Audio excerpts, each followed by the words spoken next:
Welcome to the Out There channel live stream 60. Let's just make sure the audio is working, and looks like I might be going solo tonight. I haven't seen Robert, so I'm just going to cue the music, see if it's all working. Let me know if you don't hear. Where's it gone to? Minimized.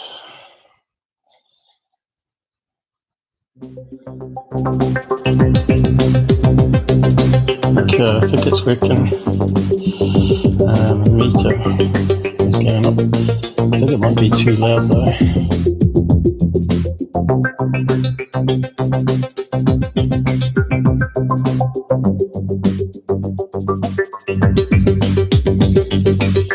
Hey Jamal, you're still up.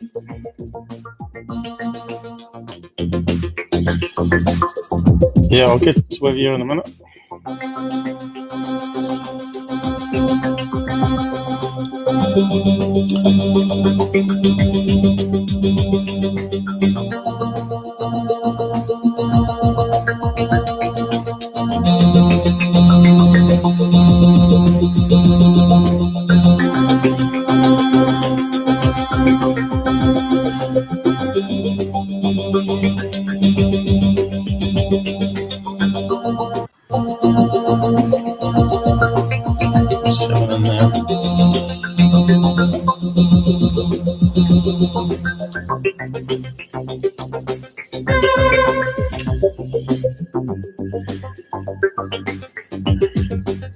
Hey David. Good, audio is working.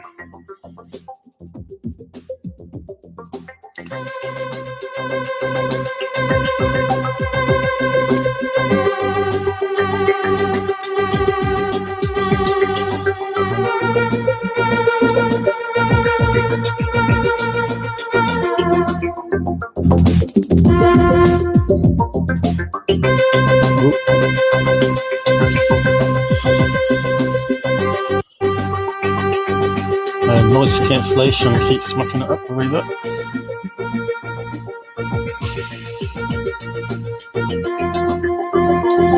Yeah, just stop that.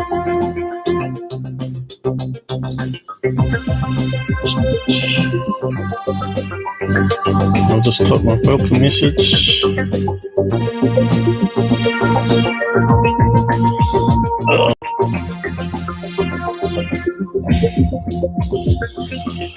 It's just been raining here,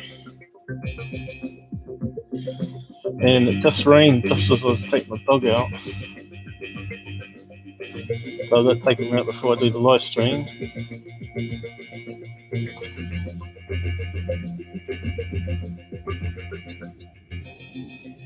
So that's to 60 already.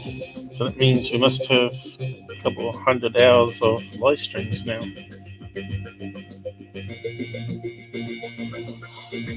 So I'll just kill the music, I guess.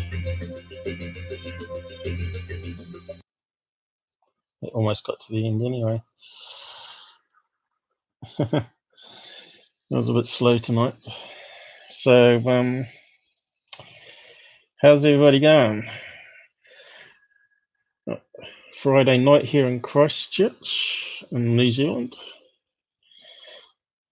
And you got the night off, Jamal. So you don't have to leave at midnight. Yeah, looks like a big storm front's coming up from the south. Now I'll just mute that echo. You probably can't hear it though. Right, that's better. All these panels and mixers that you have to use. So, David, where were you from again? I don't know if we remember hearing whereabouts. Have you seen a UFO yourself, David?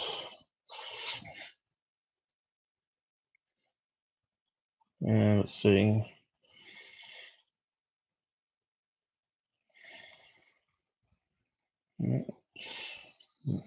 probably type in. That's why it's easy to type on. Join us on the voice chat. We'll work on people on the voice chat sometimes, even if we don't know you. But we've had some hoaxes and trolls, so we have to be careful who we invite. So a few things since what is it?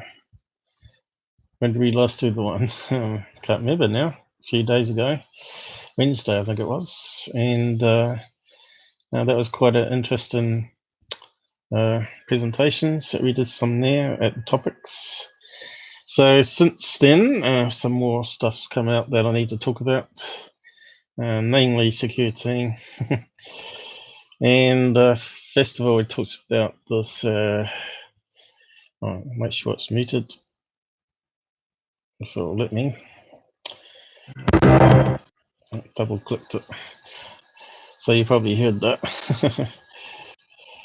So he's talking about this red dot that appears in the sea, which indicates by satellite that it's a heat occurring, like a forest fire or I don't know, explosion, ship fire. So I'm not sure why he's talking about it. Is he trying to say it's a UFO base under the sea? So I started looking up official information on it, see what the scientists had to say about it, like I usually do. So they've got all sorts of satellites up in space that monitor certain things. So you can see there's a lot of red dots everywhere here. Thermal signatures probably could be factories, I guess, and various fires. You can see some out to sea here. That's probably oil rigs, probably. And this one here all by itself, apparently in the middle of the ocean. So what I did is Googled, of course, and I found this information here. Thermal anomaly detected in the Atlantic Ocean. So it's the same thing. And it's down here, the red dots. You can see all those red ones there. All right, David, you've seen some lights. Yeah, that's all I've seen. Some lucky people get to see classic saucer and not too far away, hovering above houses and whatnot. So what they said here on the official article, most of the hotspots detected by the VIRS, which probably stands for infrared, obviously, system, caused by fires. However, this thermal anomaly has been flagged in the middle of the ocean.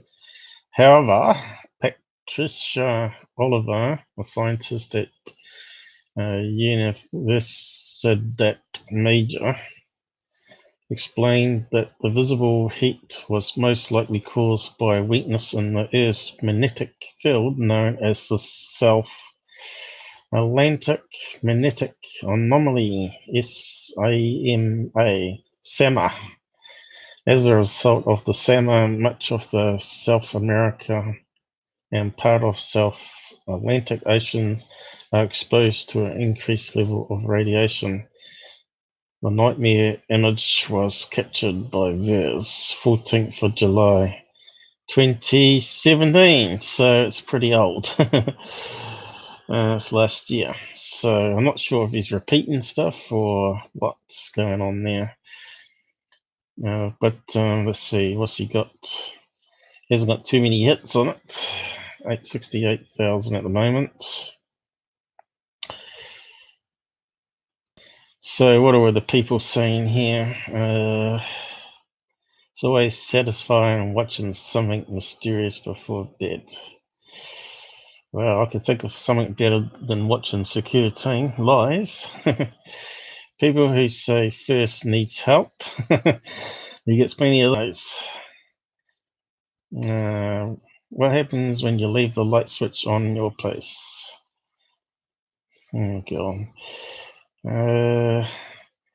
Hope it's not another Carnival cruise ship. I guess he means on fire. I think the red dot's too big to be fire out to sea, though, by a ship. It's a flying saucer. Could it be an underwater volcano? No. It would have to be like Hawaii to show up, I guess. It's going to be some flame. So you can see people there don't use Google like I do. So I'll just pop out that one there.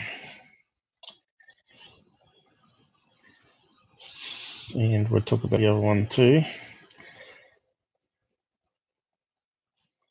We love exploring Banks Peninsula. Yeah, you said so before. So we got 3 people joining us at the moment. Welcome.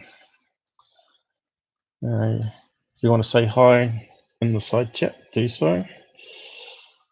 We're pretty easygoing lot here, pretty laid back, trying to seek the truth on UFOs and call out the BS that we hear every day pretty much, or every week at least.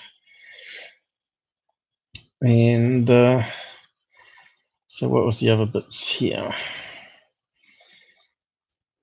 I think that was pretty much it. You can see it wasn't a very big article, so we can close that one down. That one's done for. So now we know the truth, although we could probably look up this SAM, see what we can find out about it. Sama.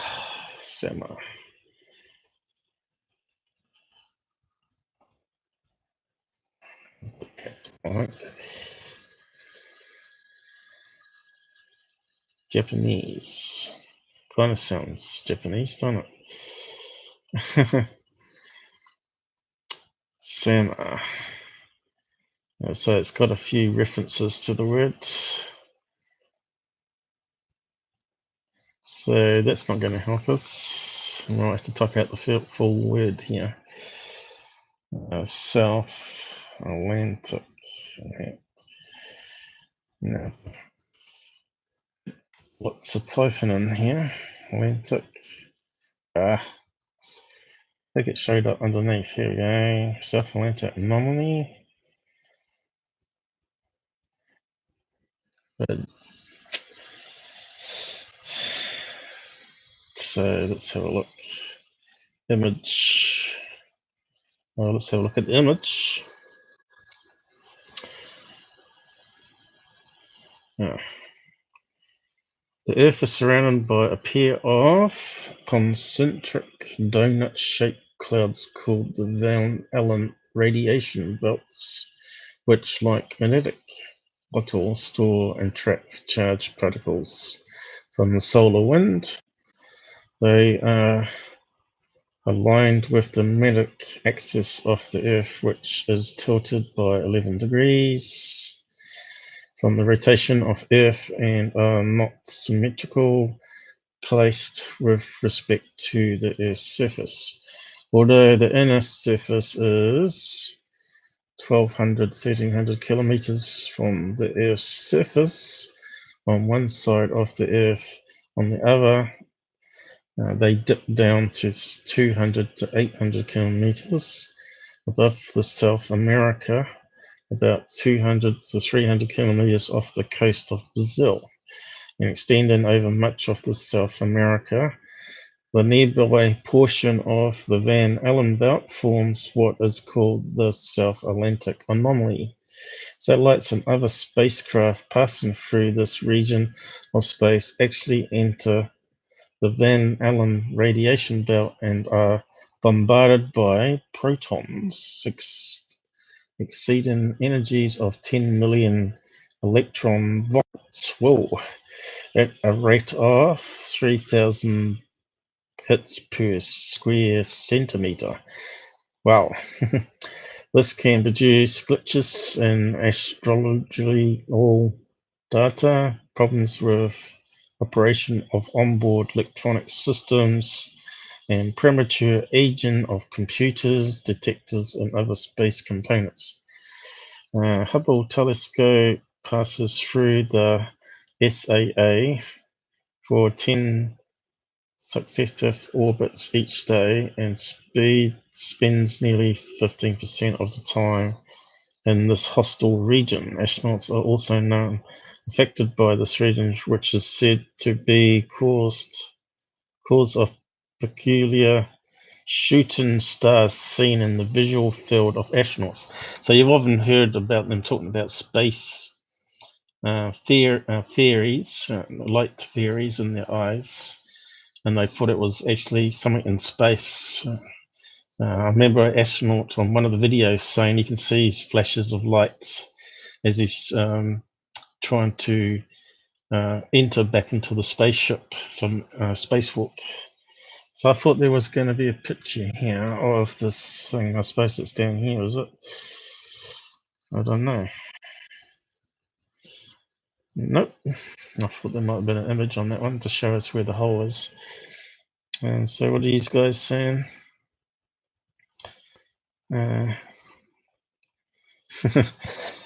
Yep.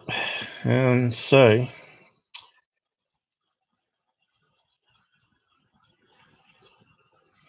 hopefully that made sense to you, and I didn't read it out too bad. But we all learnt something new there, I hope. I find it interesting when we do this, we all learn together. So here we go, we got some images coming up. So where was the one with the map? Here we go. So they've got a good map here. Of course, Secureteam could have put that all in his presentation saying it's no UFO, and why is it not scrolling over? What's going on with this stupid thing? Alright. No, it's not going to go across. The Google mucking around with stuff. Where's it gone now? Oh, that's a good one there too. Now it's coming, right? I know Google did a walkout today, didn't they? In protest. And they get a bit upset by us and targeting people that are more right to buy us and censorship and all that. But today I think it was about sexual harassment, that some boss got paid out $129 million exit package. Don't sound right, does it? Someone's winning. So where's that image disappear to that we had? Oh, here we go.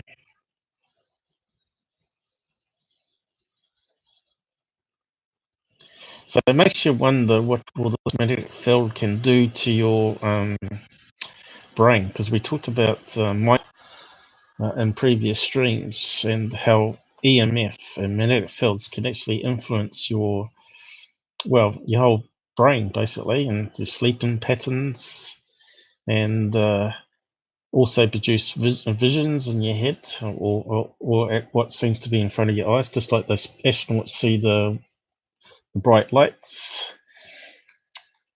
So yeah, there's a map there. Let's see if I can zoom on it. So it's a fairly big region now. It's right over Brazil. Could that be why they see more UFOs down there? Is they're being influenced by the magnetic field? Or is it attracting UFOs or aliens there? So that's quite interesting. Sort of opens up some more think of the box ideas, I think. And you can see it goes right across to Africa, where they've had a few amazing sightings there. That would be in the region there, where that school was, wasn't it? Zimbabwe, was it? I think that's around about there, wasn't it? In Africa. Where's that going? Way over to Hawaii almost. Hawaii and Easter Island out that way. So yeah, fascinating stuff. What's Jamal having to say? Always learning something new. Yep. and there's always stuff to talk about. So, yeah, you don't need to make fake stuff up, as you've seen. And I can do a few episodes every week, a couple of hours long, not just 10 minutes. So, let's move on. How's the time going? We've lost one viewer anyway. Might have been too educational for them. Where's the time? They used to have the time on the screen. Hang on. It scrolled off the edge. So we've been going 20 minutes already. It's just amazing how the time flies. So, what is the next topic? Yep, that one can close.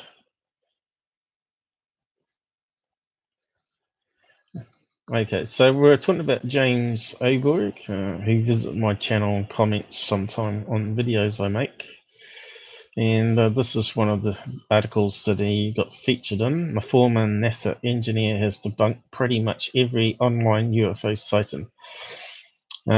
So, although not everyone's 100% right, as we know, and I don't agree with his squid boat thing for New Zealand.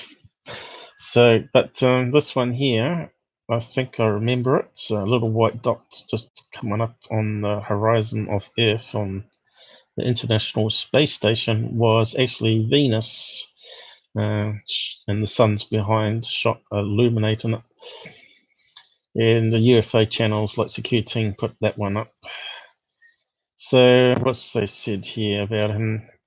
You're probably seeing more than your fair share of stories about UFO sighting and astronauts on the ISS just to catch footage of a fireball shooting across the Earth's skies, and conspiracy theorists have a field day. Whether it's clouds that look like spaceships or rogue meteorites, the internet loves a good alien conspiracy. Well, we certainly know that. That fireball going across the sky isn't that image above, though. So they're mixing images with stories here. But former NASA engineer James Oberg has taken it upon himself to trawl through all sightings and stories out there and politely debunk them using science. The conclusion: most of your insane UFO sightings are little more than space dandruff. Your brain misunderstands of your brain misunderstanding of what space travel actually looks like, says Oberg. As Cara Gamion from Atlantis Obscura reports, after working at NASA Mission Control in the late 1990s, Oberg went on to become a space journalist and historian. It wasn't until a few years ago that he started to take UFO sightings seriously. His goal isn't simply for true believers. He calls them stomping on dormants. Instead, he's interested in teasing out exactly what's going on these images and videos and trying to figure out why people are reacting so strongly to them. So that's what we do on this channel. We sort of look at things with open eyes and narrow it down to maybe one or two things and give a percentage. Sometimes it's 100% obvious, like the bird ones that sort of come out and bugs close to the camera. So it goes on a wee bit there about him. But here we go. Secureteam had to be featured in the article, didn't he? But this one here, I talk about it being lens flare, is actually a reflection of this nut on this arm. And as the sun comes up over the horizon here, it reflects more off this back at the camera, and you see this faint image. So I have debunked that one. If you've not watched that particular video yet, do so. I think it's called ISS UFOs Debunked, and I go through quite a lot of them on the episode and show you the full footage of the videos and show that it reoccurs every 24 hours. So this UFO keeps repeating in a cycle. So let's see if I can find it. I'll post the article down the side there if you want to read it more. I'll just read out bits of it. Don't want to break their copyright too much. And let's see if I can find on my channel where I go through all of them. And of course, most of them have been on Secureteam. I think probably all of them have.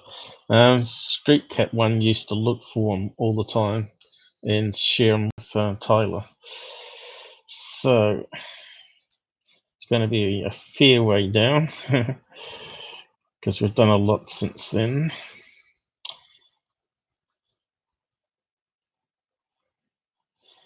So apparently I don't make content according to the last troll we had.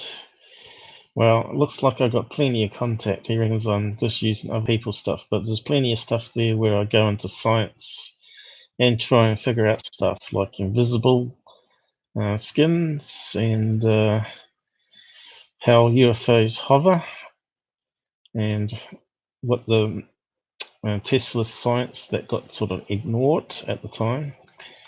And I also show you my what I used to do as a teenager back at school, and I wrote this artificial intelligence program on an Apple II 8-bit micro on 64K of RAM, believe it or not. And yeah, I did that without reading books and stuff, and it sort of popped out my head. And it wasn't even a buzzword back then, I don't think. It was only just sort of getting known.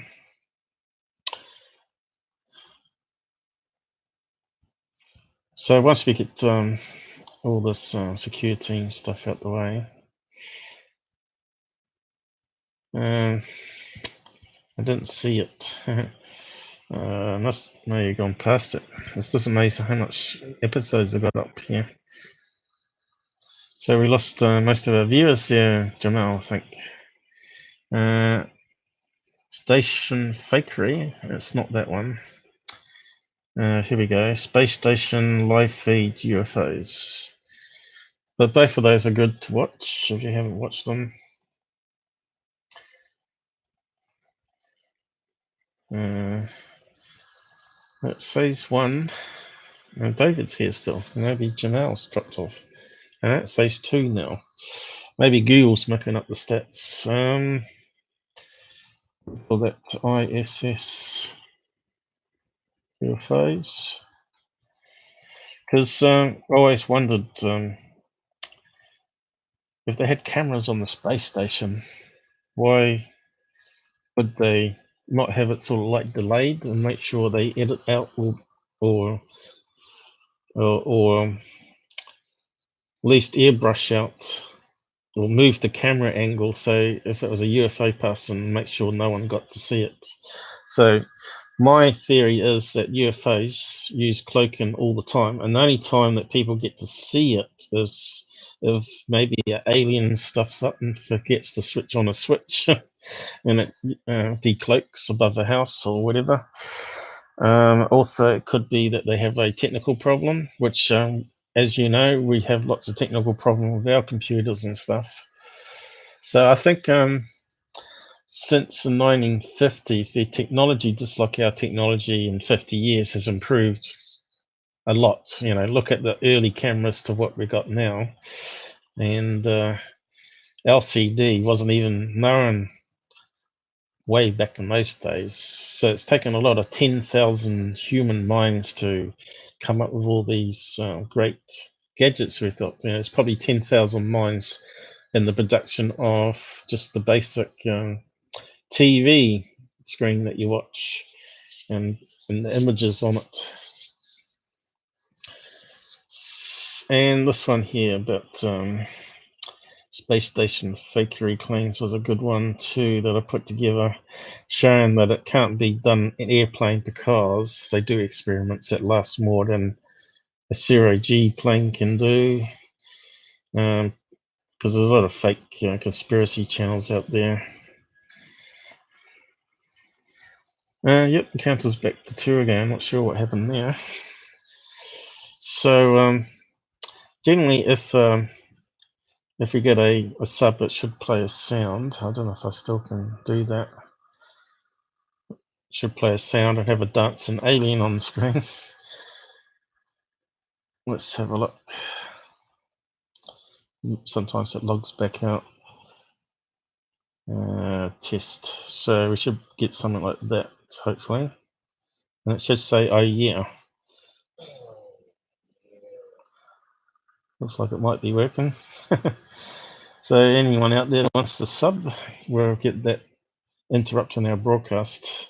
And also this makes a beep sound when it scrolls around.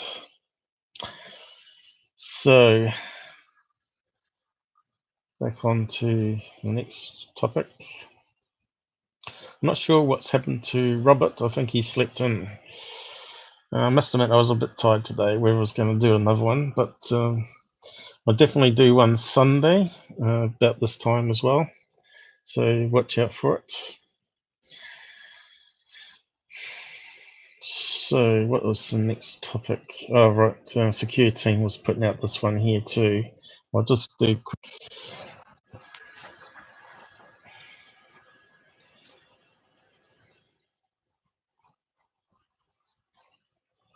more proof they're hiding something. Well, as you know, that since terror has increased in military places and nuclear facilities, want Google to make sure they airbrush out or black out, put black blobs over the location so they can't be used to plan terror attacks or bombing raids or if we go to war, whatever.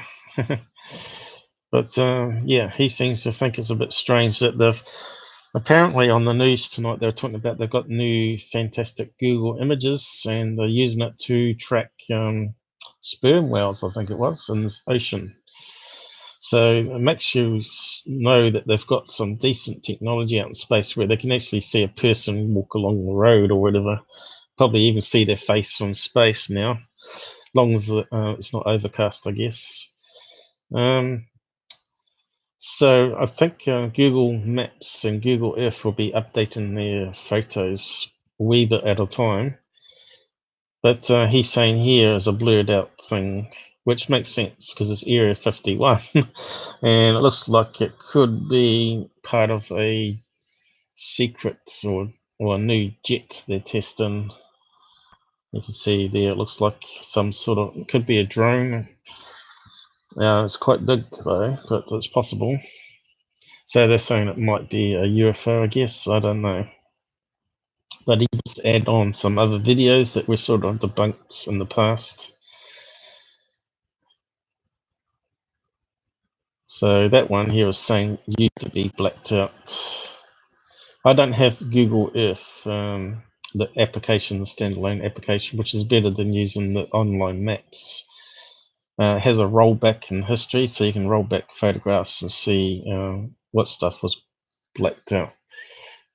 It does kind of looks strange blacking out what looks like a salt lake bed there, but they may have had some test gear or a plane on it. You know, they use it as runways. I suppose they've got to go through approval, you know, before Google updates it. So yeah, it looks fairly long, whatever it's airbrushed out there. Certainly doesn't look like a UFO, it looks like a plane shape.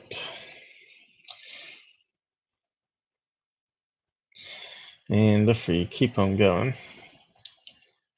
he's talking about SUV cars or some special cars they have parked outside here.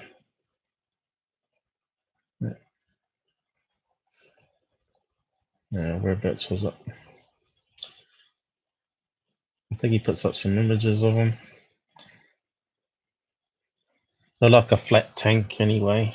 Armored personnel. And so we've got some other ones he's put at the end here. Now we debunked that one. This one here turns out to be a model for testing slipstreams for front of airplanes. It's no special alien craft. And this one's a new one, but it does look like it could be a model as well for testing out a flying wing. Looks almost like a drone or B-52 model, maybe under a canvas. So yeah, doesn't look like a mystery to me there. That one's obviously like a F-14, is it? A model plane here. They build them life size as well as scaled down. But I don't think if it was like a secret UFO, they would leave it outside of a canvas. It's sort of crazy, even considering it. They have an underground base with a hangar, with a camouflaged hangar door. Now he's talking about undersea images have been updated, and talking about this anomaly here with the square entrance. Well, it kind of looks square, doesn't it? But I think it's just an artifact and how they sort of stitched the data together. And we've been through plenty of graphic artifacts before. And you can see here it's pretty dark here as well. Almost looks like a shadow. So this is actually just really CGI based on height, surface height or undersea height, whatever you want to call it, topology. And now they've updated it. Looks like they've got the data, and you can see where's the new image that they've filled it in. But he's saying it looks suspicious, that it's a different color. But is it really? Because if you look over here, we've got shading, similar type shading. See, it looks similar to that color there. He's saying they've cut and pasted it. It's just that they filled in the data eventually.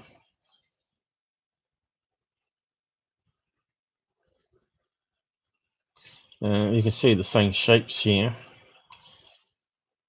So obviously you can see here the squares are like camera snapshots, and it'll probably be like the size of the sensor that they're detecting data with.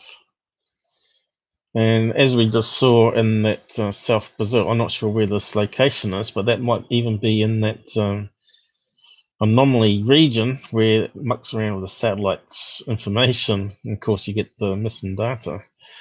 So I'm not too sure whereabouts it was. He probably says in the talk. Might be off South America, that one though. These ones, I think I debunked these ones, haven't I? Wasn't one of them a target area for test bombing?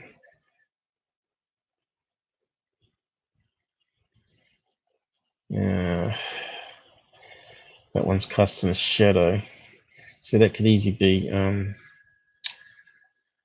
just a water thing on a pole there. You just don't see the legs, and it's reflecting back light because it's they tend to be shiny metal. But they do get a lot of artifacts, even on Street View, as you know, which look like UFOs, which turn out to be birds and stuff like that. So that's just a quick one on that one.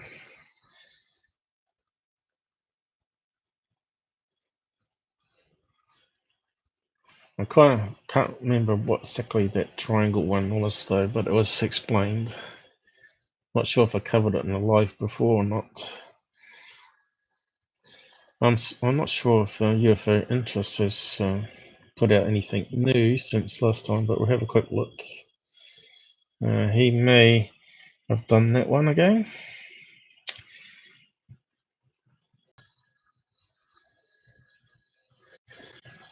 I'm sure David probably knows. You've probably seen that one. Yep. I reckon that'd be undersea bases for sure, or in mountain ranges, just like the Germans.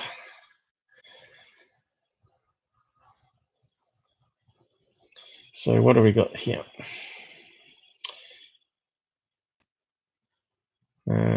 It was debunked. So when some people know who really is Secureteam's source on Reddit about the debunked UFOs over Rosarito, Mexico. All right, so that was the one that was the street lamps, the high mast ones. What's he got playing here? He's updated his logo, hasn't he? It was debunked days ago. Secureteam is total BS. Can't stand that channel. He doesn't have a shred of credibility left. What we got here? Thank you, friend, for your fight against misinformation. Well, it's not just misinformation, it's also disinformation. And people that have legit sightings where they see our actual craft, as we heard on live stream last time from Gerard, that they get really upset that these people like Secureteam and Third Phase are profiting from their fake stuff when they want to find out the truth of what they really saw, which is fair enough, because I would be upset too. So looks like he hasn't put anything new out. So could this be that they found the lights that were after? There's one possibly, but we need a close-up. So it's 3 of them there. 1, 2, and was there a third one there? So we didn't know last time what the street address was, so we couldn't find it on Google Earth, could we? 1, 2. I only saw 2. Well, there's 3 there, I guess, way in the distance. Alien invasion.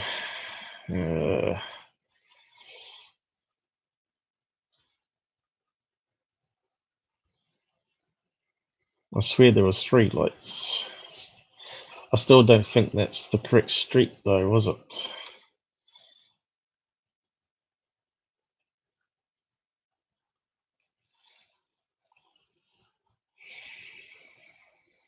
So it looks like he hasn't done any more since last time, unfortunately. I tend to do the hard stuff. He seems to repeat a lot of the easy stuff. But he does sort of back you up as well, which is good. If it was easy, what I do, because it does take a lot of energy out of me putting these presentations together and thinking on the fly, because I don't prepare. I sort of debunk live. I need a few days rest in between. But and of course, I go to about 3 or 4 in the morning, and then time I get to bed is about 6 a.m. So yeah, probably if I had a day job, I wouldn't be able to do this very often like I do, probably only in the weekends. So unless my circumstances gets worse, where the government decides not to fund my medical condition, which could happen, I'm not sure what will happen. So yeah, so that's done with Secureteam. Total rubbish. We got some other cool topics to come up. I think we're done with that one too.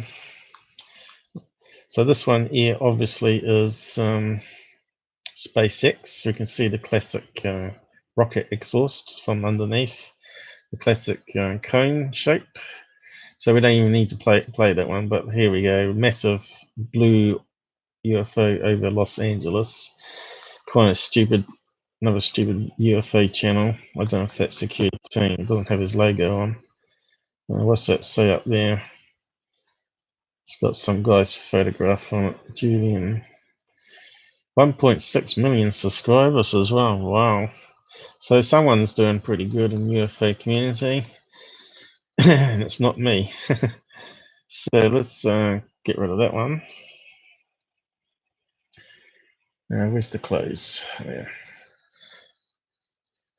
So that brings us to this new movie that comes out. Now, I just put this together before I started the stream, so I sort of had some topics to go over. Yeah, no, first time I've seen that one too, David. There's so many out there, and there's so many new ones. But as you can see, UFO Man's gone quiet since they removed his ads, which I said would happen. If Google removed all the ads completely off everybody, you'd see he would stick around because they're interested in the topic. And I'm one because I've been doing this since I've lost my ads a year ago, so I'm still doing it. So we talked about David Wilcox and Corey Goode, and they've just brought out this new movie, which if you're keen enough, you could probably find a free watch somewhere on the internet. I won't tell you how to do your searches to find it. But I certainly wouldn't waste your money on those guys anyway. They should be putting it out free anyway if they were serious. But it's the same company they're called the Orchard.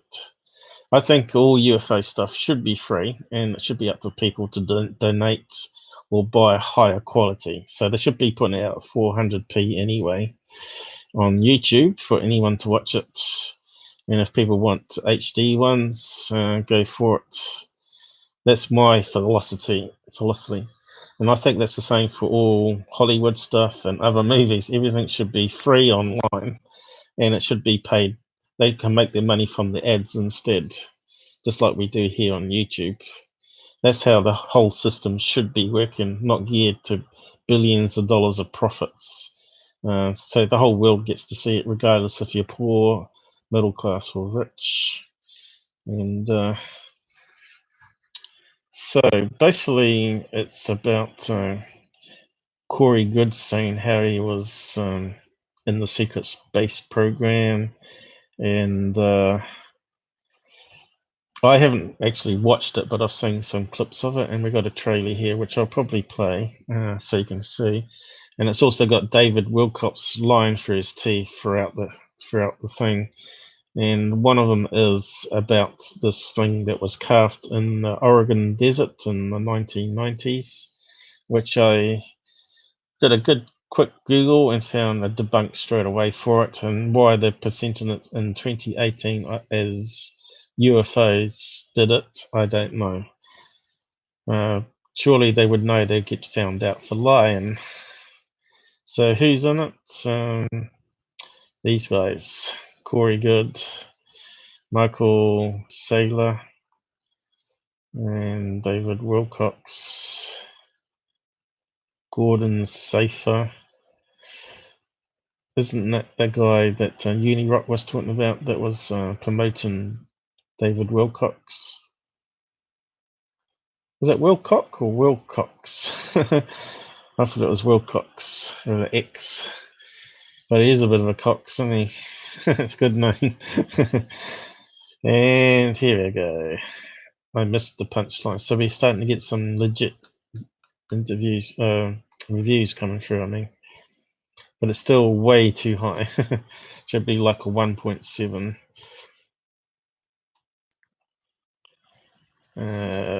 Let's see, got 9 now. I think yesterday when it first came out it was 1.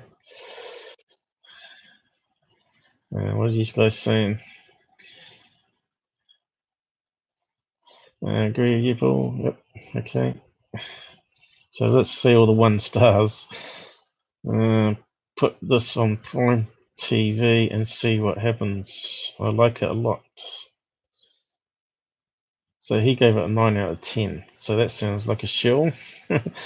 Someone that's promoting David. A must watch, worth every penny.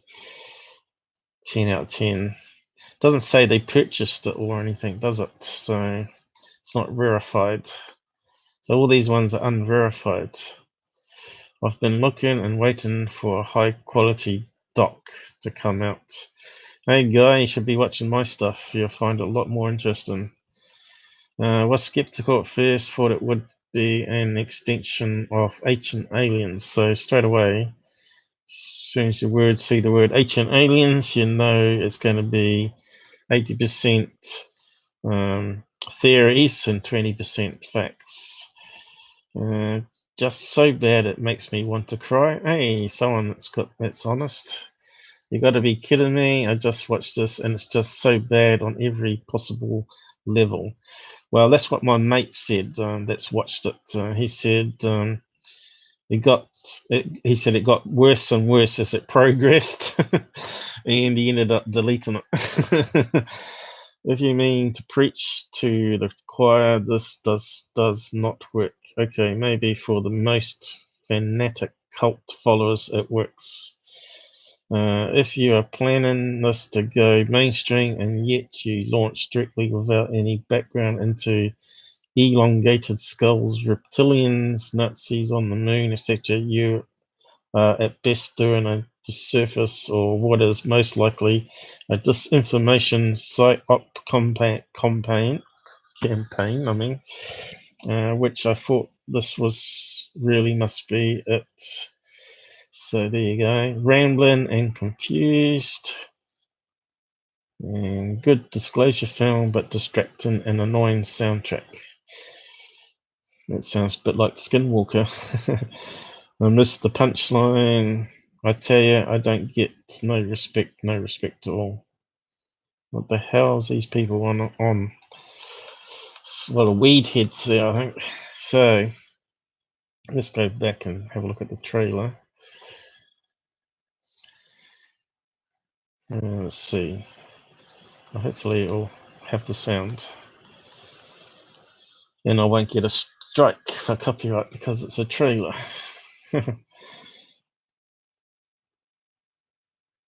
Let me know if the sound's not working. Our differences worldwide would vanish if we were facing a threat from outside this world. And yet, I ask you, is not an alien force already among us? The gravest error a thinking person can make is to believe that one particular version of history is absolute fact. History is recorded by a series of observers, none of whom are impartial. RF-4 jets spotted and took photographs of a huge carving in the desert over 1,000 feet across. No tire tracks and no footprints. The Germans had a settlement on the moon, they had a settlement on Mars, and they were doing this as early as 1939. Between the age of 16 and 17 years old, I was transported to the moon, and after 20 years, I was age regressed back in time and then returned to civilian life. Extraterrestrial spacecraft have appeared over nuclear missile installations and have completely powered them down. Well, that's fact. We put together programs that went all the way out into the galaxy, not just this galaxy. According to some estimates, we cannot track $2.3 trillion in transactions. This money is going into underground military bases and secret space programs with technology far beyond what many of us could even realize. Everything we learn is designed to program our minds away from the truth. This film is the red pill that wakes you up to what's really going on in the world. And at some point, this is all going to break open. The more you get involved, the more compromised you become. They may actually kill you. So above the bucket, they should have called it a sick button, or vomit bucket. How do you keep something secret? Oh no, not You hide it in plain sight. He's the other guy, Orchard Films. July 8, 1947. Anyway, I don't want to play that trailer. That must be the other movie. Our they put difference out. is world. So, what do you think of that? There were a few things there that was just rubbish. That $1 trillion has been explained on. There's even a wiki page about it. You know how the 9/11 planes crashed into Pentagon. Said that the information was lost on the computers. Apparently, it's not. It's on individual computers throughout USA, but they're on old systems, so they didn't know exactly how much money had been received and spent on the books. And the 3 trillion is not missing. It's just the various government departments throughout USA. And there's actually a wiki on it on 9/11 claims, but that was one of them. But he's now claiming the money went to secret space program. Missing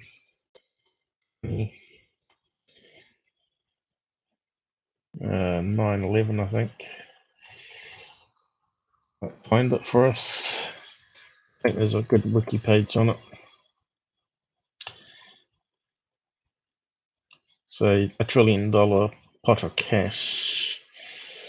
Daily Mail. So we don't want that one. 2.3 trillion now. Proves 9/11 was inside job. 10 things you have forgotten. None of that. Dunked. Mission missing. So even Metabunk's done it here.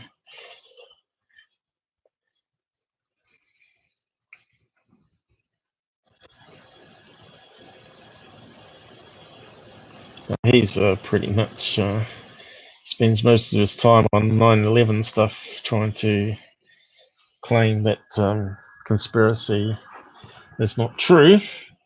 But I'm not too 100% sure on it myself still, because I know terrorists do plant additional bombs and things and wait for rescue teams to come before they detonate the other bombs off. So, yeah. So I'm sort of like 80-20 with it, I guess. They used to be 60-40.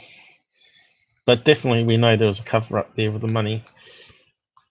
So he goes into details about all the missing money here. I suppose it's a bit too much to read.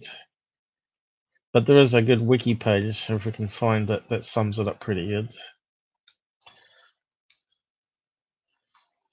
But as you know, when I do it live, I can never find it. And I know I've read it. I'll post that link there about the missing money anyway.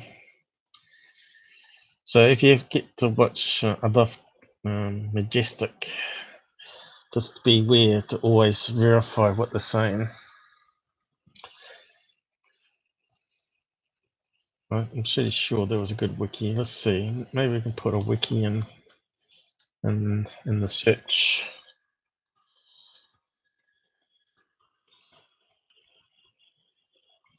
Missing money. Here we go. So this might have been it. Missingmoney.com is a web portal created by participating US states to allow individuals to search for unclaimed funds. So it's not going to be that then.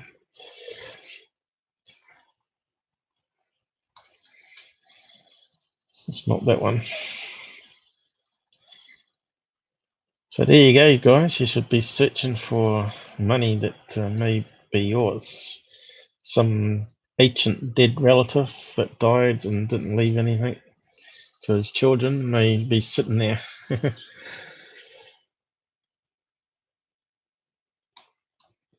Looks like I'm not going to find it.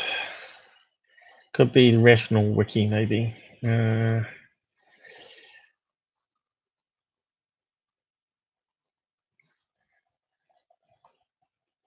And they're doing all right for donations. Almost 6,000. Islamist terrorists named Al-Qaeda, led by Osama bin Laden, executed a plan, blah, blah, blah. Death toll. So where's the bit about the money?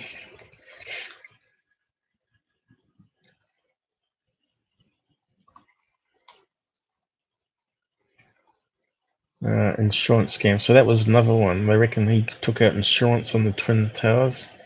It's been repeatedly reported that Larry Silverstein has insured the Twin Towers a year earlier, and it's more than coincidental that the insurance covered terrorist attacks. Had numerous legal disputes that aimed to increase the payout by arguing that they were two separate attacks. To a first approximation, this was successful, and Silverstein managed to claim approximately $4.6 billion. Whew! Imagine getting that into your bank account. And what conspiracy theories don't mention that this is the total cost of the towers was significantly in excess of this. So it's actually worth, the towers were worth more, are they saying? The insurance value was way below what it should have been. So yeah, just sort of go against the grain there that he's making a loss. Bombing, sniffing dogs. So that's not too bad. So if you want to have a 9/11 stuff, even though it doesn't fit in with UFOs, it does sort of fit in with secret government, what we've heard on conspiracy sites with the facts.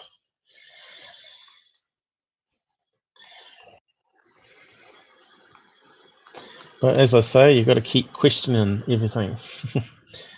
Even the answers, keep on questioning it, because you may not know certain information, which changes the conclusion.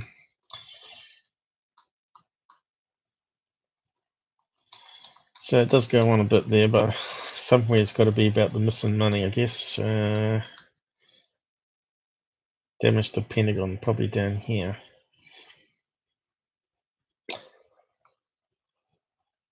I didn't see it though. Trying to skim it.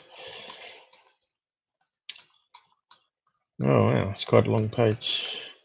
Anyway, if you get a chance, have a read of it. We'll move on.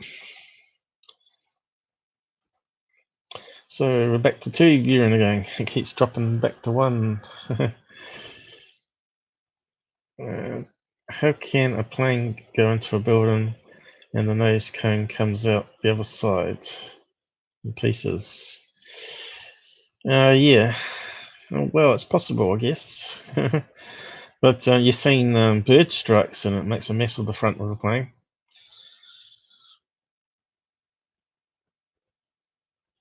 I suppose the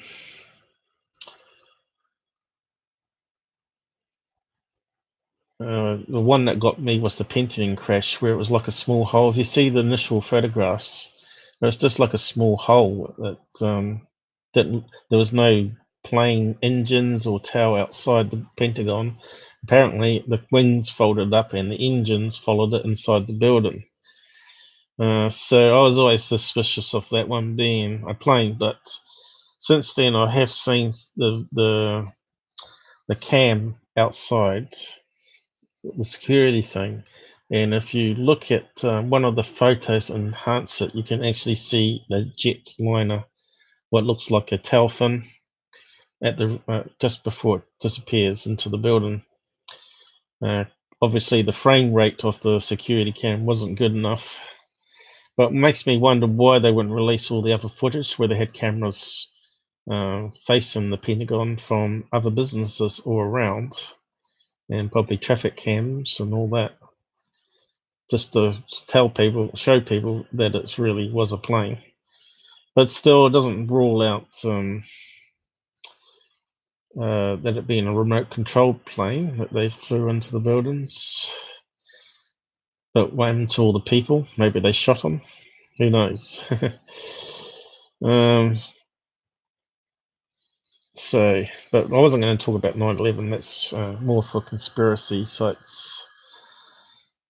9/11 is like an endless argument, far as I'm concerned, and it's never ever going to be resolved. But like JFK, probably.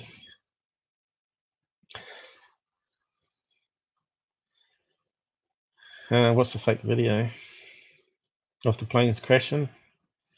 No, it's definitely real. The theory is that it collapsed because when the sprinklers come on and the plane's burning all the jet fuel, that it melts the aluminium.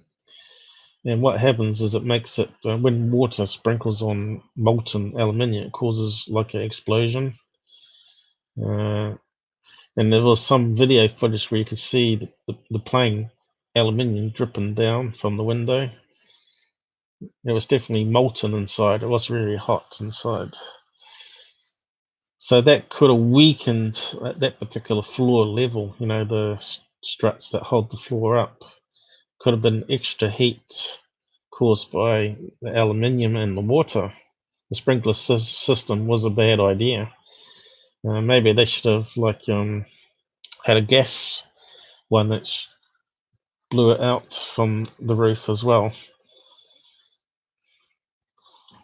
But how would I suppose now you got artificial intelligence to know what crashed? I don't know.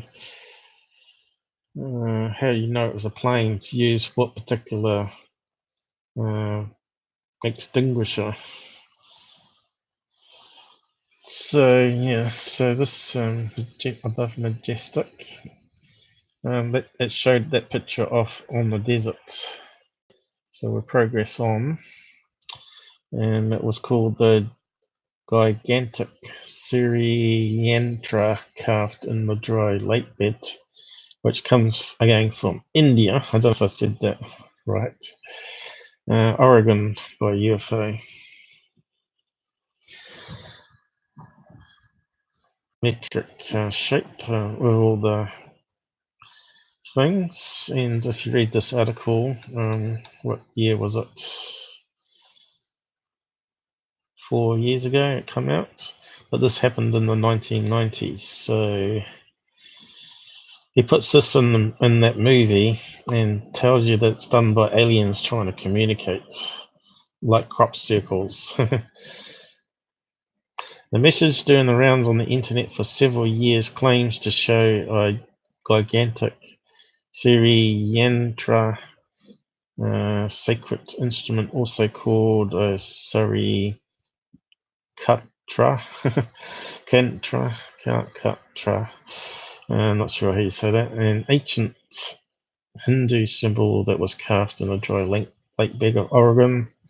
Today we will analyze whether there are any facts associated with the paranormal claims.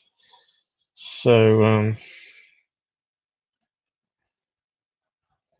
going down here, on 10th of August 1990, and Idaho Air National Guard pilot Bill Miller discovered a huge mystery geoglyph inscribed into the dry lake bed in the Alvord Desert of Oregon, USA, while flying over it.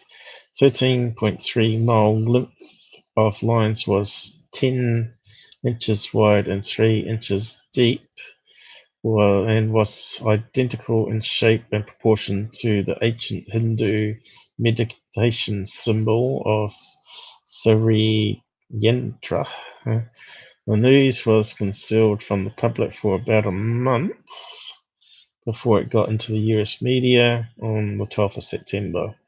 Some reports said there were no signs of human construction and that no pilots ever mentioned it before. Also, that planning such a project could have cost thousands of dollars. UFO researchers found no sign of human interference and suggested the giant Sri Yantra in remote Oregon desert is made by some aliens and UFOs.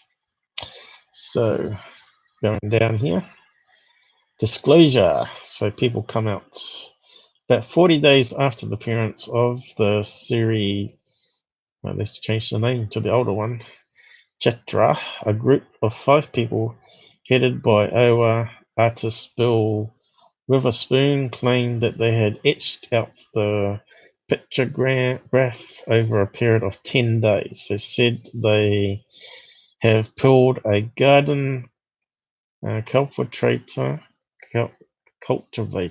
like a plough over the lake bed and have used 12 miles of twine, survey stakes and tape measure, a pair of binoculars and a blueprint of the formation to come up with the intricate design of the Sri Yantra glyph.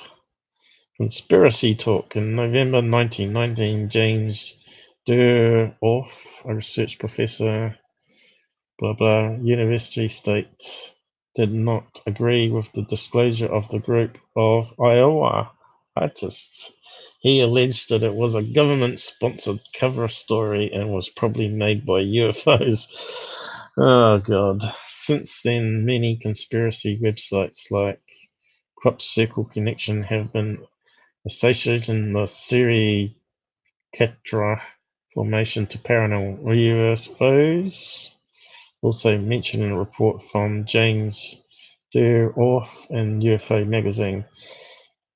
Some sites till dates say Eastern Oregon was gifted with the Sri Yantra Mandela Formation in August 1990. However, it has been noted that James Durdorf retired from teaching 4 years before and was looking into UFO phenomenon full time. So he was a UFO believer, obviously.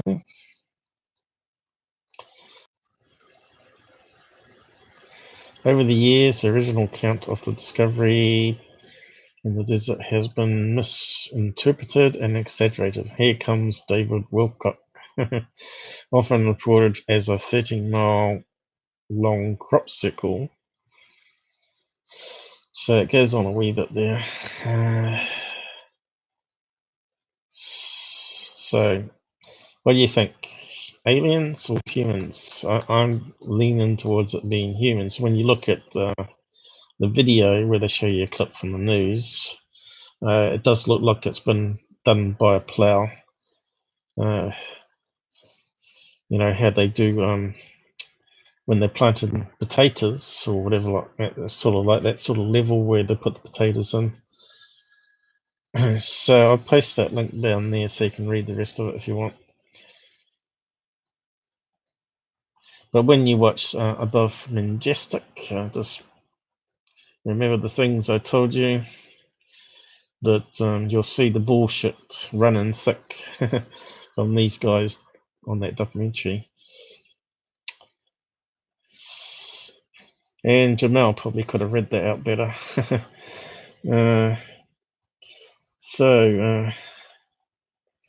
Yeah, Men in Black.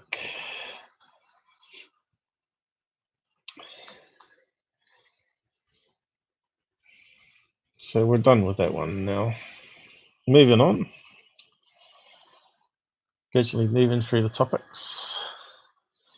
I think we got up to 3 viewers just then, but we scared off someone. Make sure to hit the like buttons here. Give me some likes. We're not sure if Google's losing them, but lately my likes have been way down. And more likes, more views I get through the free advertising of Google. Even dislikes, of course. So this is another UFO report that come out today, I think. 1st of November in UK, I think. Oxford now. And we got this object on the screen here. So, thanks David for doing the like. Hasn't updated here yet, but it'll probably pop up. So we're looking at this, and it's got a video which I'll play. But I'll just read out some bits in a minute. I'll just get a drink. So we began, already an hour and 15 minutes, so you get a bit dry talking all the time. Right, the likes are just updated. Well, it must be working, which is good. We just need more subs. The subs, as you can see, only went up once since our last stream. UFO man gets 20 a day. So what's it say here? And of course, Secureteam gets about 2,000 subs a day. UFO spotted near Banbury this year. A society which has analysed UFO sightings across UK claims there has been 7 sightings in Oxfordshire in the past decade, with one as recent as July.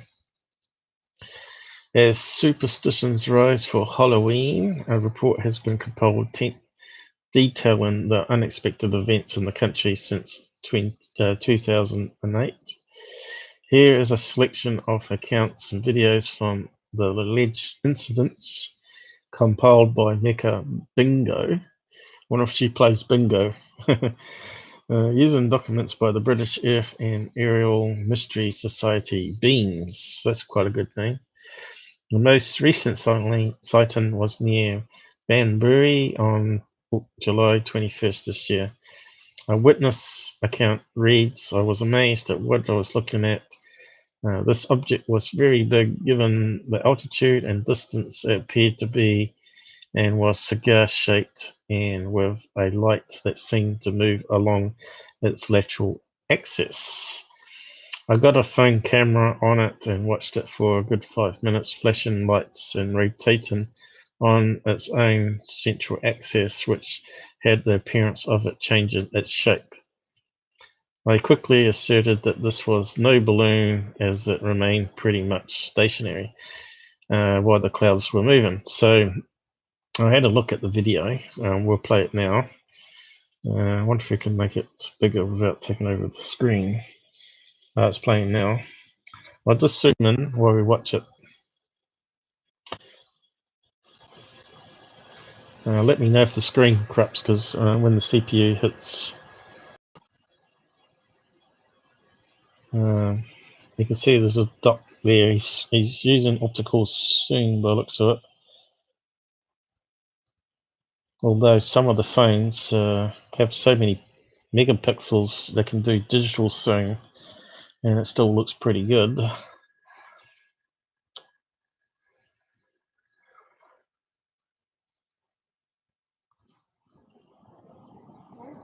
We just saw a bug fly past then, you see that? So one didn't say that was a UFO. So here we go, he's zooming in on it. And the camera's not focusing. Here we go. So this is the cylinder object. What's that stupid thing popping down?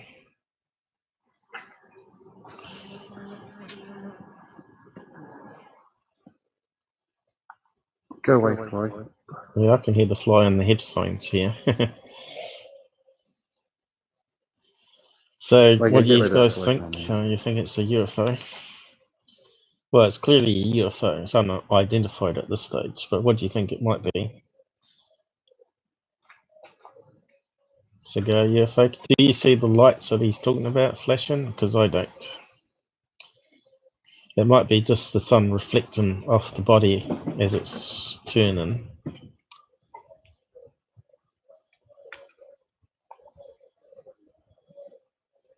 So it doesn't sort of match the statement, and you can see it's far away. So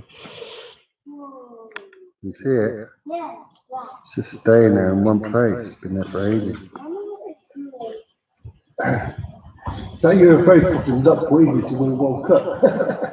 You can see it here. It looks like it's bending in the middle. It's the Russians.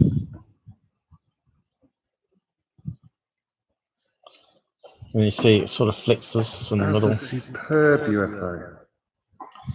So that should give us some clues. Cigar shape. Wow. It might be just a saucer that's sit on its side. Yeah, it's not a saucer. I'll show you what it is in a minute.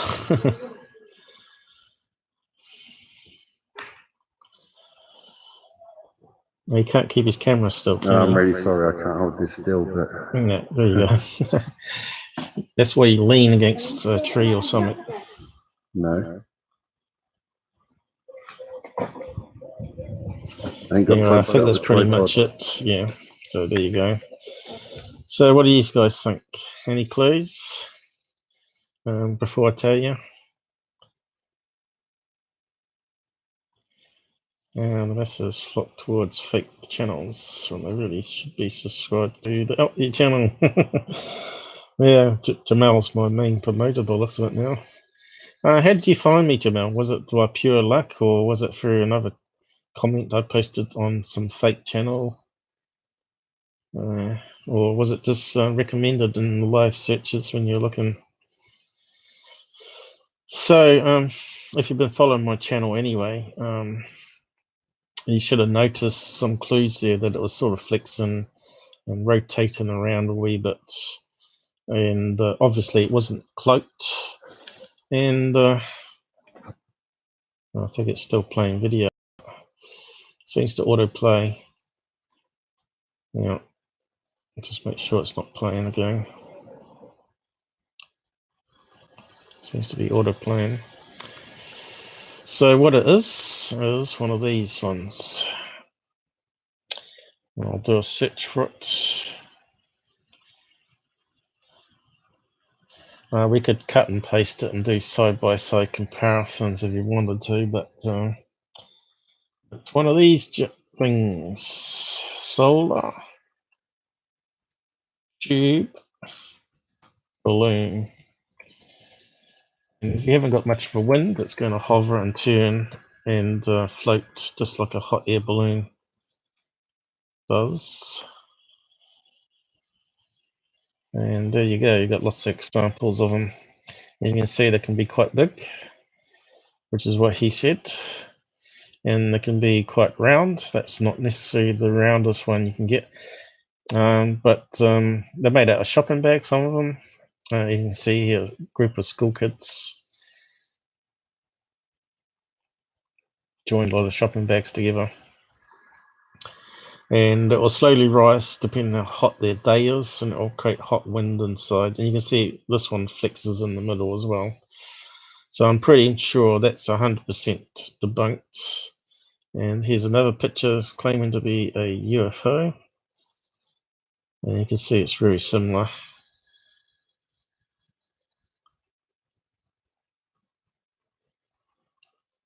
And there's the famous triangle one, which Tyler often puts up as a TR3B. And you also got some other shapes here that people have designed. But they're not so hard to get up if you haven't got a really hot day. It probably works pretty well in a hot summer with 30 degrees plus. Certainly work well in Australia.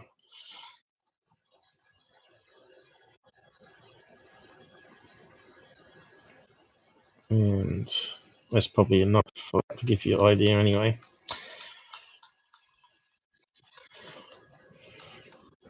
But if you didn't know about solar balloons, you would have no clue what you're looking at. So that's my point. That's why you watch a channel like mine, because you learn. Because I figured it out for you already. But there are some other interesting stories, I guess, I got here. Let's see.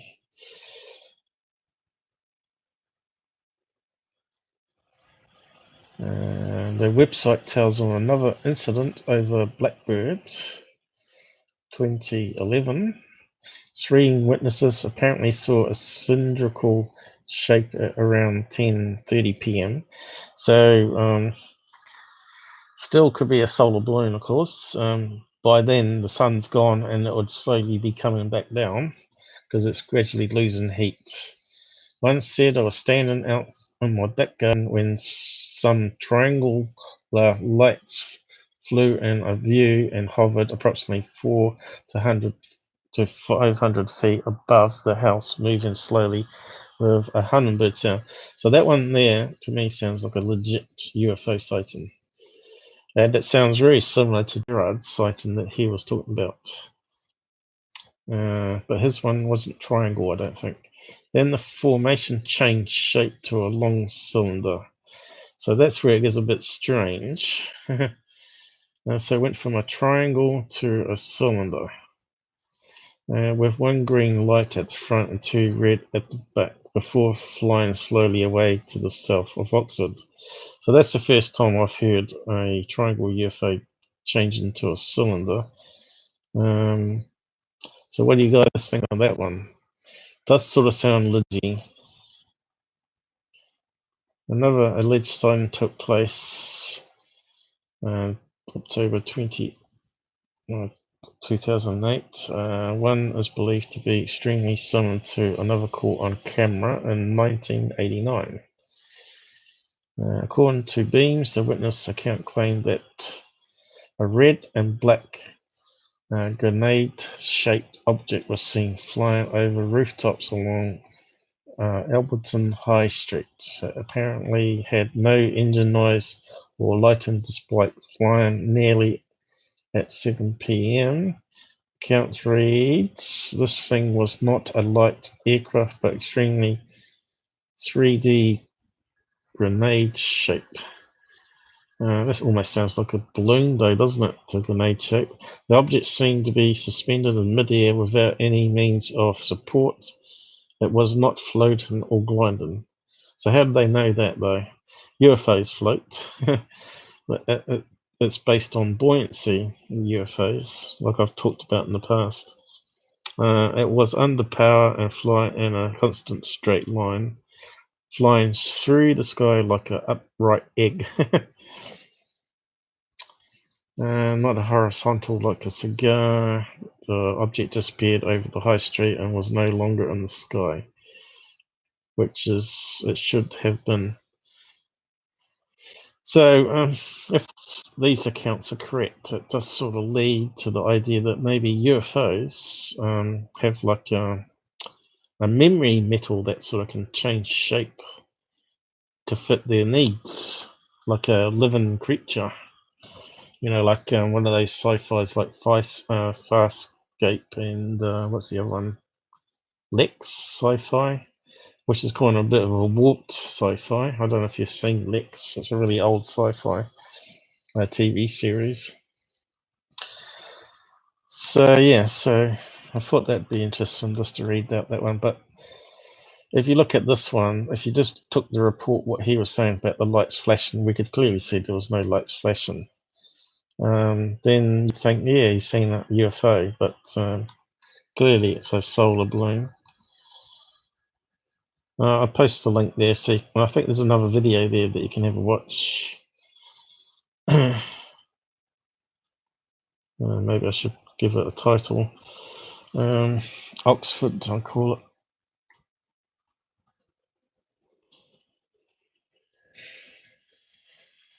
Yeah, I did it right. Flight of the Navigator. Yeah, it's another classic one. Tuned in and was glad to have found. Oh, right, he's answering my question. How he found me popped up in my live recommendations. How about that? So if Google did that more often, we have more followers probably. Tuned in and was glad to have found a fellow Kiwi making interesting content. It was about 3 months ago now. I'm hooked on the channel. Oh dear, so I have to keep going now. Good one. Movie when I was a kid. Yep, it's a load of sci-fi, so good. What's the other one where he fights space aliens? Not Navigator, Star Fighter or something. He's playing a video game outside and he gets recruited by the Space Force. What was that one called? It isn't bad when your memory fades for this sort of stuff. So I'll just close that one down.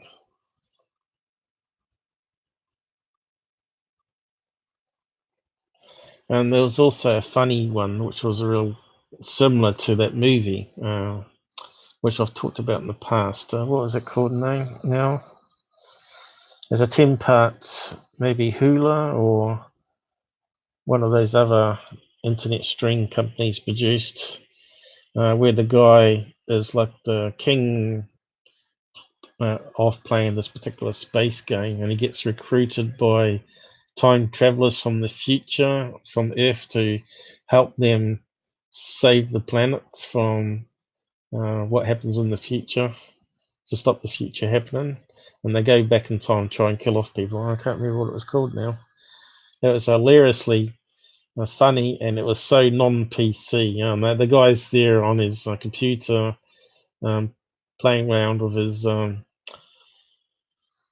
one-eyed snake, and they show up and get splattered by what comes out.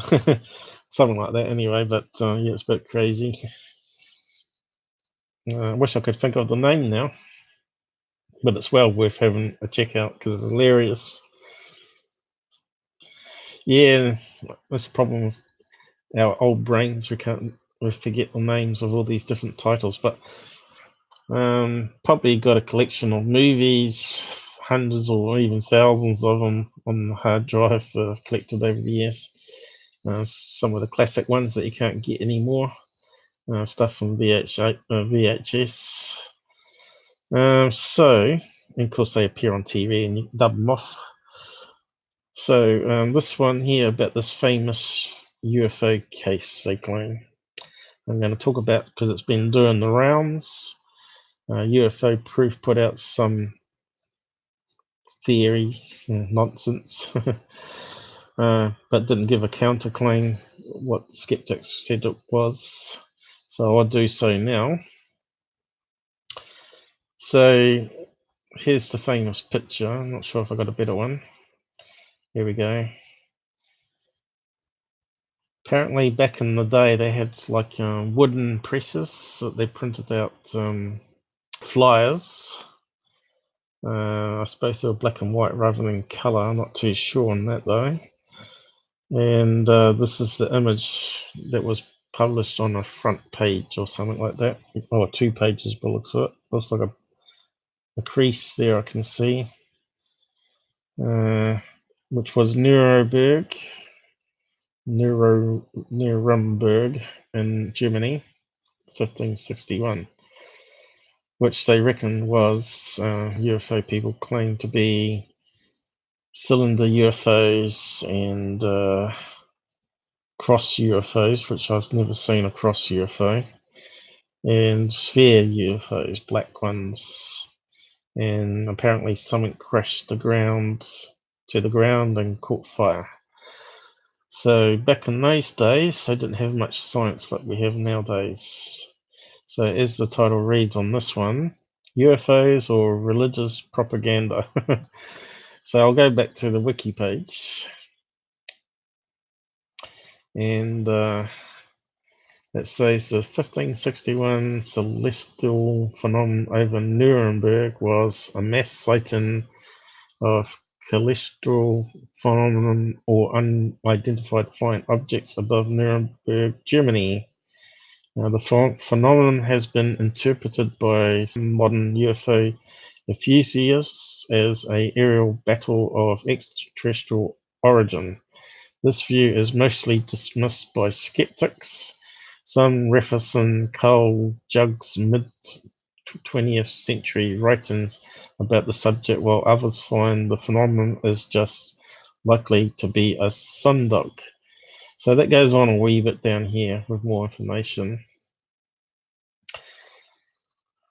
So, according to the broadsheet, born on April 1561, residents of Nuremberg saw what they described as an aerial battle followed by the appearance of a large black triangle object and then a crash outside the city. The broadsheet claims that witnesses observed hundreds of spheres, cylinders, and other odd-shaped objects that moved erratically overhead. The broadsheet describes objects of various shapes, including crosses, globes, 2 lunar crescents. I suppose that was those black sphere and a tubular objects from which several smaller round objects emerged and darted around the sky at dawn. So, does sound very UFO-y, you must admit, by reading that. But has it been interpreted wrong? We'll find out, I guess.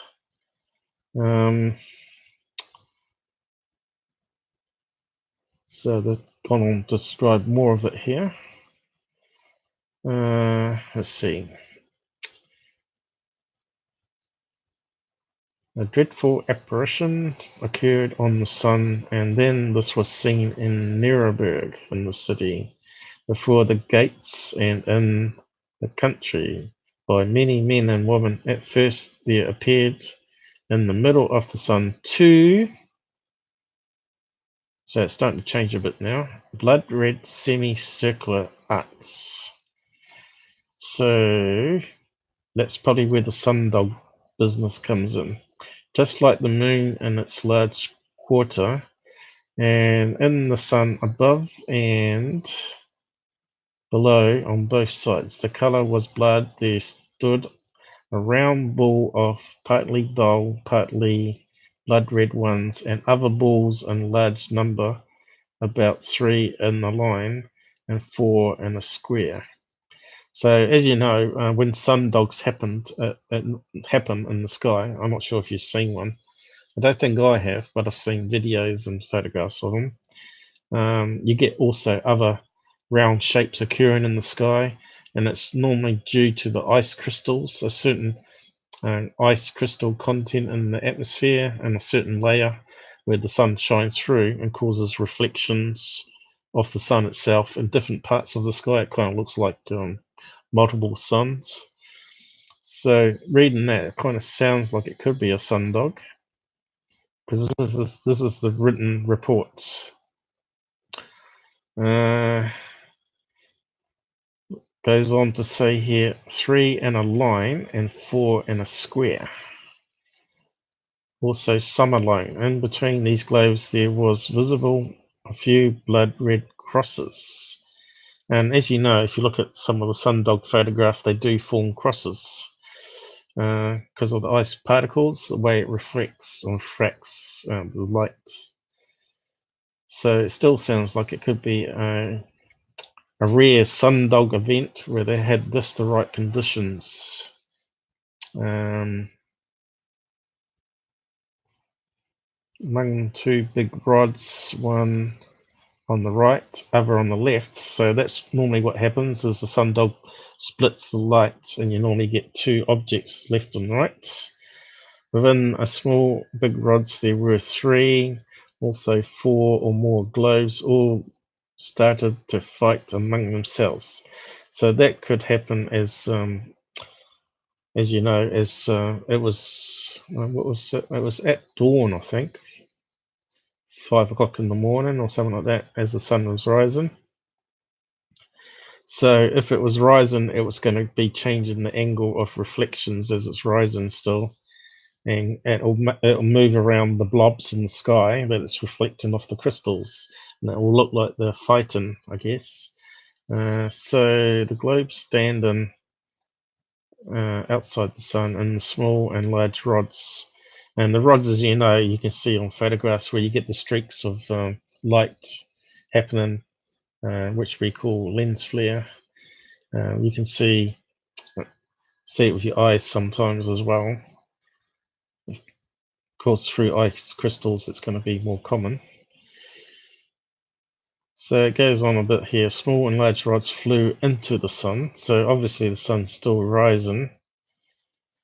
But got to remember, sometimes there's multiple events happen at the same time. So it could have been the sun coming up, sundog, and it could have also been some other natural phenomenon, like meteorite shower happening. That might explain what crashed to the ground. Maybe a small meteorite impacted, caused a little fire. So got to always keep that in mind, that there's maybe 1, 2, or even 3 events that happen at the same time.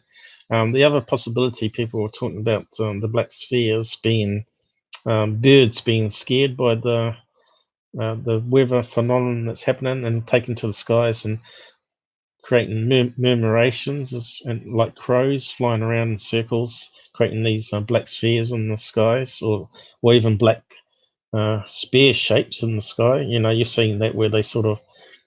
Well, we'll look up some videos anyway and compare. So I'm just reading through all this and trying to interpret it as maybe stuff they weren't sundug before, and they may not seen birds spooked and forming masses flying around the sky.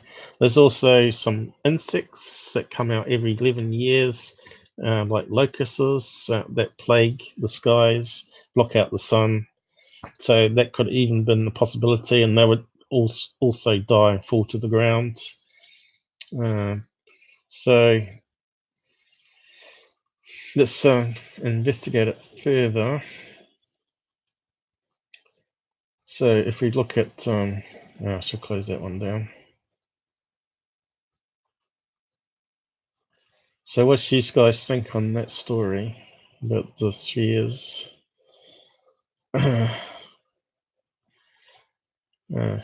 Right. So you're still with me? I haven't skied you off. Crows, I think it's called Murmuration.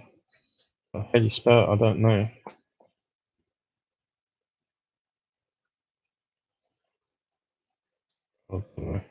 Murmuration. There we go. That for me. Murmuration.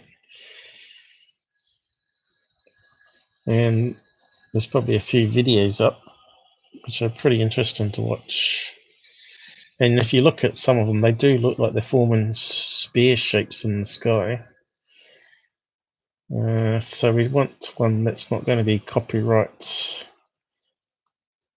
Probably all of them are they? Brian, he sounds like he might be a legit one.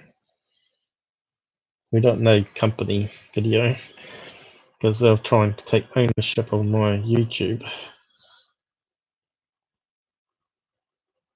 We'll leave it muted and we'll just watch it. So here's some crows that he's filming. So it might not be very good. Oh, here we go. Starting to form a shape now, isn't it? There's more and more take off to the sky and fly with them. It'll get thicker and thicker. I can see how that could be like a changing spear in the sky if you had a bigger flock. So if that by a meteorite shower coming down at the same time, which also could explain why this the sun was blood red as well, creating dust in the atmosphere from explosions from the meteorite storm.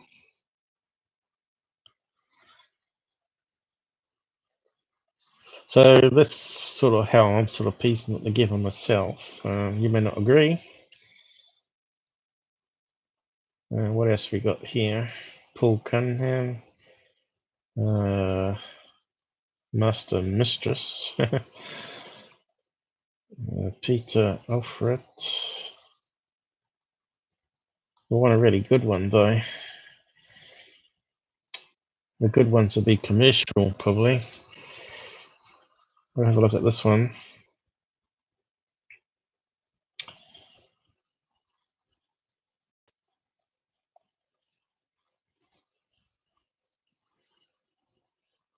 Can't say I've seen these in New Zealand, but I'm pretty sure when I was in Australia for a couple of years living, that I saw the crows doing what they're showing in these videos.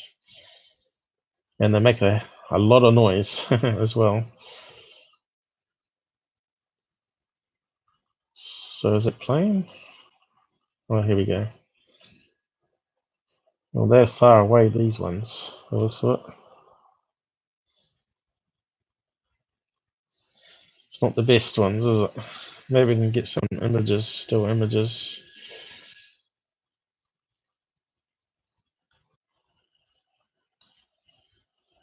Who else we got here?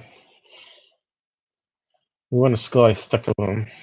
So thick, they block out the sun. We'll look at one more just in case.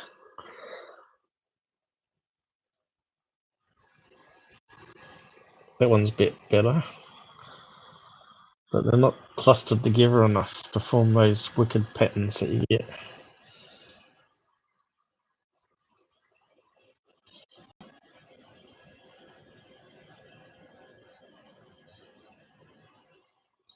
Yeah, it's not the best ones. I'm pretty sure that there's a decent video somewhere, but anyway, see if we can get some still snapshots. There's some good ones here, look. Definitely looks like a spear shape. Mike Boyd's natural photograph. Almost looks like a computer graphic, doesn't it? Look at that, that's crazy. In ancient times you saw that. You'd think you could explain it as a way as supernatural, I guess. Demons. Here's some other ones, look, they look like spheres and curves, and forever, looks like they're fighting each other. I wonder why we couldn't find the videos from though. The videos are far better. Probably copyrighted. I want a YouTube one.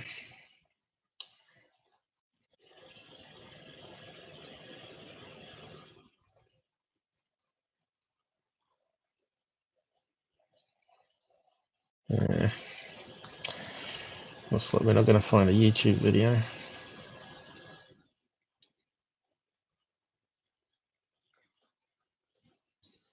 So what do you think on that one there, David and Jamal? You think it's going to be several events that happened at the same time? Another possibility I read was that the whole story was fabricated, and at the time it was the time of the Black Plague, and they wanted to make it sound like a scary story that the town was possessed by demons, that they wanted travelers to stay away from Nuremberg, which kind of makes sense. And also war and factions, they wanted them to sort of go around it and not enter the city and rape and pillage and what they did back in those days. So yeah, it could have been like a flyer that went out and with a fake story and fake eyewitnesses who got paid off. So it's also possible. But we'll have a look at this guy's video here. He talks about the sun dog as well. Called Ancient Aliens Debunked. I'll play some of it. I'll post the link down below so you can watch it again later.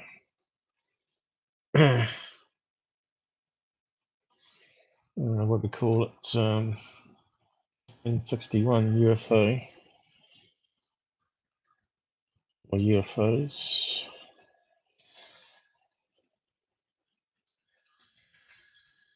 You got to remember, back in the ancient days, they didn't have this sort of a internet like we do, and we get to see everything that happens worldwide. In most days, it was sort of isolated, and they only had like little printouts, like I said, on newspapers or flyers. So I'll just cue this one up. So I'll start from there, I guess. Let's see if the sound works.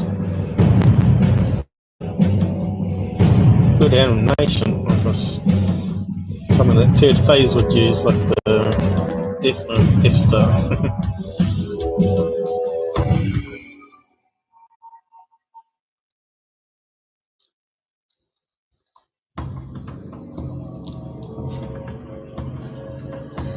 If ever there was proof of visitation by ancient astronauts, one of the best and most convincing pieces of evidence would have to be the epic Nuremberg space battle of April 4th, 1561, especially since almost all retellings of the story mainly focus on the picture and a loose summary of the events that occurred that day with an emphasis on UFO battles and crashed ships.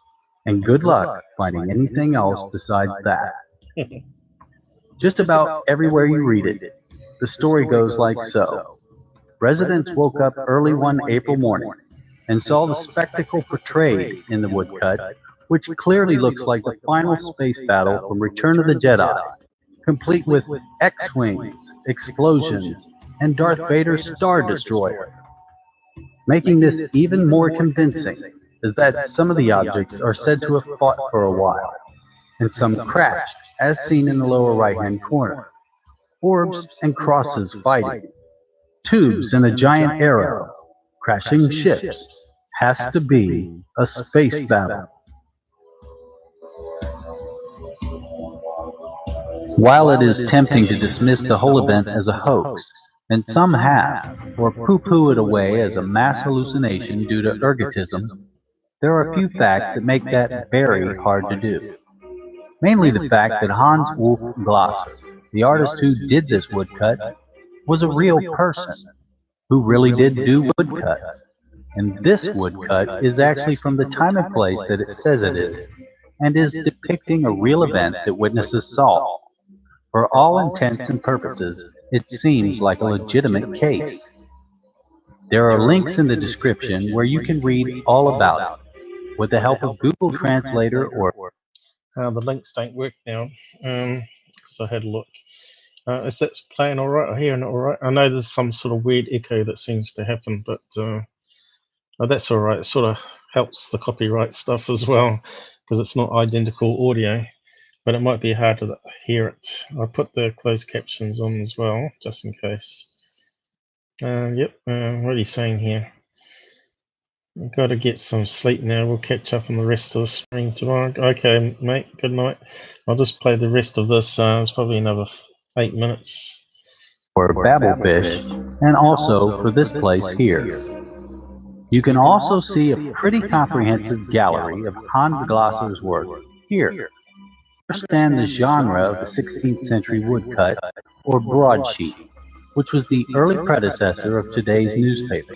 Actually, it is more accurate to say they were the predecessors of today's Inquirer, because they contained the news of the weird or violent, and they had no problem stretching the truth to sell a few copies. And nearly a quarter of them are astronomical phenomena like auroras, which are interpreted as signs from God, which I'm sure made them sell more copies. Unfortunately, despite being very convincing proof of aliens at first glance, and after a superficial perusal of the facts, which is all I and many ever do, seemingly confirming a space oddity, the most likely explanation is rather mundane. The best possible explanation for the Nuremberg 1561 UFO battle is merely several atmospheric phenomena, most notably a sundog, or parhelion, which kicked the whole thing off. Sundogs are weird looking enough to make it seem that something really odd is going on in the sky.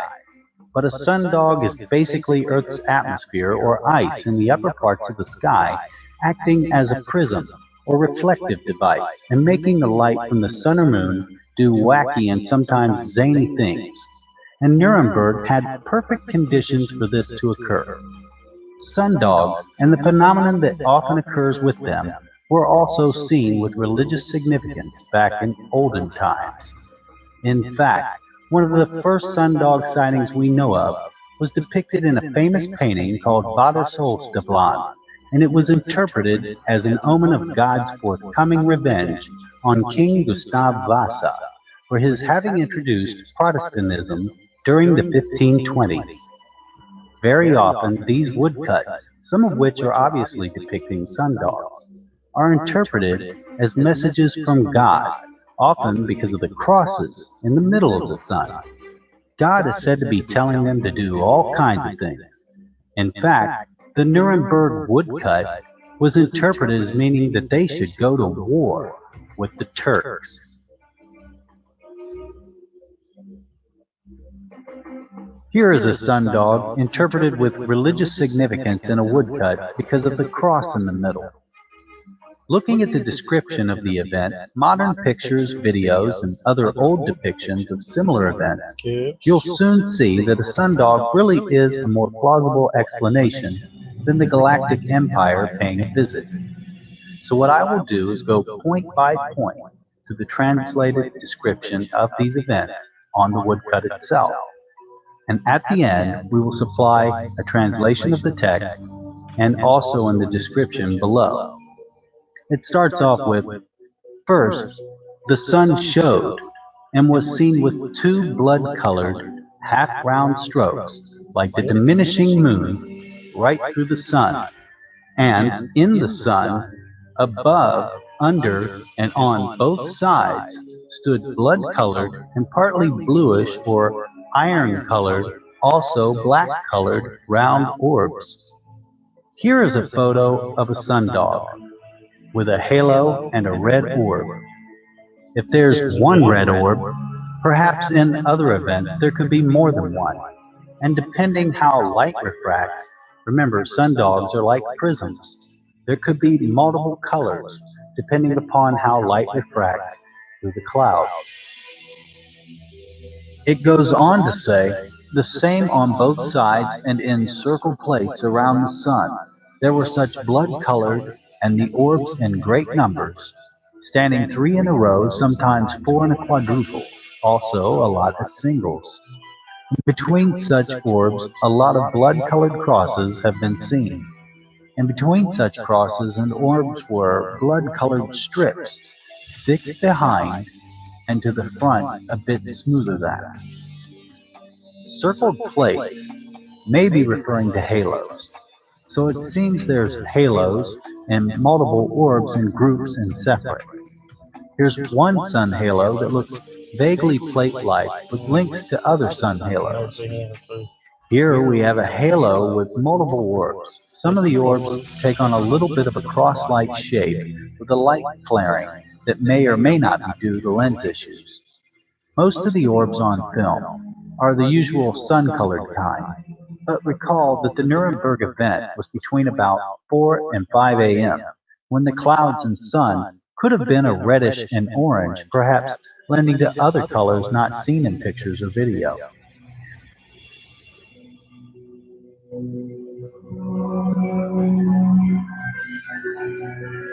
So orbs are connected via rod-shaped light beams.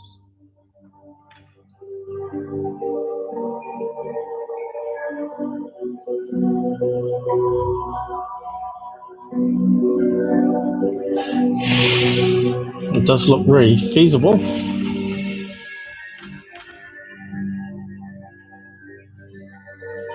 Tube or rod-like shapes that are actually part of a reflective arc. Some of these shapes are obvious in the woodcut. You can see that these rods and such can be found in the pictures in various ways, connecting orbs or as part of halos. A sun, halo, 2 half orbs, rod shapes, etc. Note the dramatic addition of a hand and a plant. Demonstrating artistic license is being taken in some of the art depicting these events, suggesting that Glasser's depiction may not be exactly what witnesses saw. This altogether began to fight.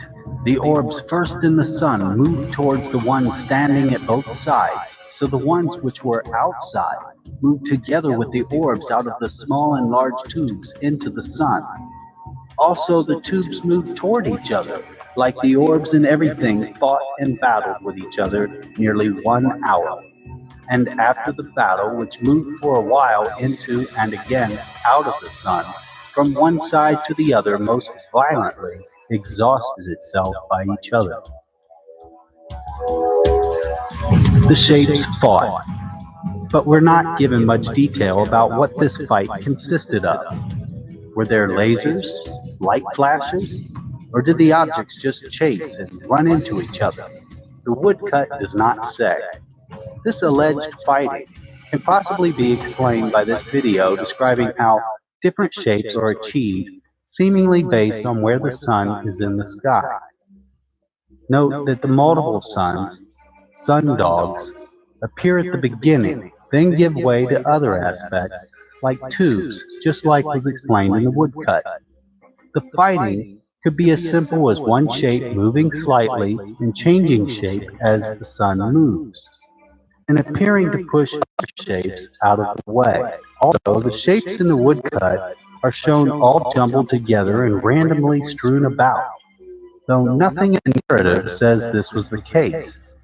Gosser was not a witness, so he would have no clue whether things were all jumbled, as depicted, or more uniform and geometric, as what happens in nature. With most of the shapes in the Nuremberg 1561 battle explained as natural, there are still a couple of things unexplained: the large black sphere and the alleged crash. First, the crash. Everything fell from the sun and the sky down to the earth like burning altogether and vanished down on the earth gradually in a big smoke. Something that sets this sighting apart from many others is the fact there was a crash. Or was there? The most obvious question here is, if there was a crash, where is the wreckage? Where are the bodies? Why does the woodcut or any other source not mention finding anything where these things supposedly crashed? One possible explanation for this seeming smoky fall to the ground and disappearance could be as simple as what's known as fall streaks. Fall streaks often accompany cirrus clouds and are made up of ice crystals, the same ice crystals that cause sundogs. Because wouldn't you know it, cirrus clouds are one of the chief ingredients in the creation of a sundog. Many cirrus clouds produce hair-like filaments, similar to the Virga produced in liquid water clouds, called fall streaks. So I'm not too sure whether it would be a full streak that in that story, but it did say that they all seem to fall down to the ground. Almost sounds like the angle of the sun changed or the atmosphere changed, and suddenly they all vanished and sort of went more towards the horizon because the sun was rising up. But yeah, it could be maybe large hailstones coming down. Who knows? They're sphere shapes. I don't know, but that part of the story doesn't sort of add up to me here. So, like I said, it could be several events that happened. The sphere shape could have been a flock of birds that got spooked. So, or a flock of bugs mating, of course, that happened on that particular day with the sundog pattern happening. But you saw all the other prints that the same guy did. They had the same sort of curves and lines. So I think that's a very plausible explanation there. I should give the guy a thumb up for that one. And I shared it on the side there if you want to watch it again. Oh, hang on, I need to get a drink. Tickle in the throat. So it's a good story though, and it just shows if it's passed from generation to generation, a bit like Noah's Ark story. It could spread around the world, and it gets added to, and stuff's lost, and the story changes. Where it could have been just a flood of a valley, where the hillside collapsed and flooded the valley, and the person quickly jumped into a boat that he had for fishing and put his family on it with a few animals, and that became Noah's Ark. So you can see how these stories sort of can unfold. So yeah,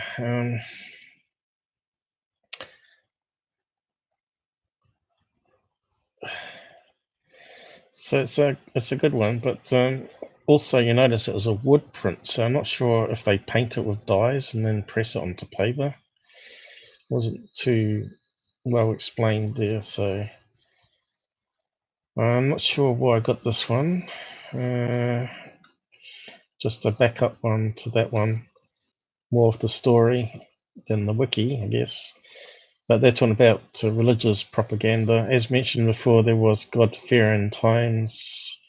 The Protestant Reformation was in full swing across mainland Europe.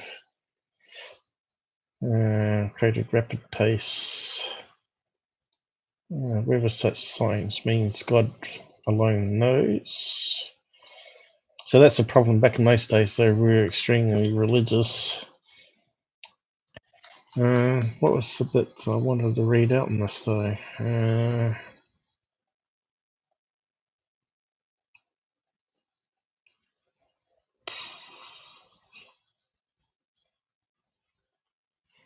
Maybe it's just nothing there really, apart from the religious part of it, which kind of alters stories again to actual facts. But like I said, it could have been propaganda. It could have been just a sundog, which they made into an elaborate story to try and scare people away.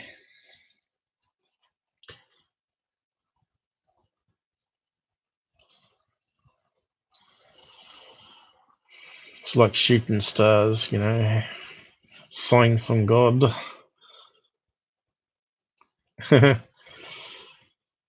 Another sighting, yeah, there's quite a few. There was one about a critter that come down, which was debunked. Terrorized the city, wasn't it? They said it was like a big jellyfish. I kind of remember, which kind of sounds again like it might have been a natural phenomenon, which we know that what was it now? Spider web floating in the air.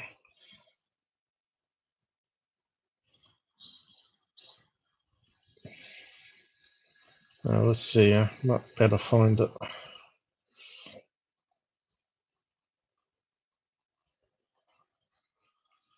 Can't remember what it was called though. But there was a good debunk about it, and sort of explained it all as well, a bit like that last video. Creature. Well, I guess it was a creature. Terrifies.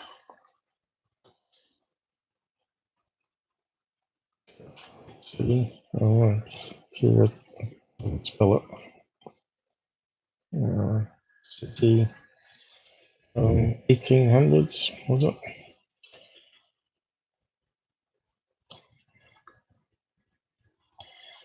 See if I can find a picture.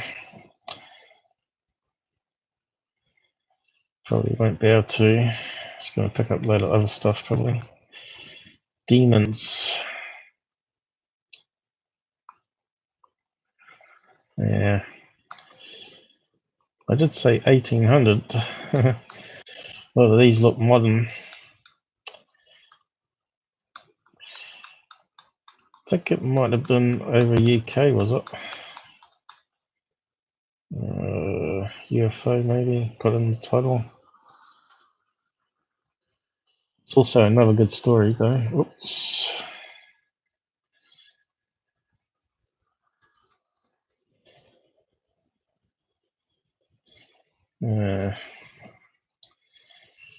I know it had a wooden block drawing like that last one had.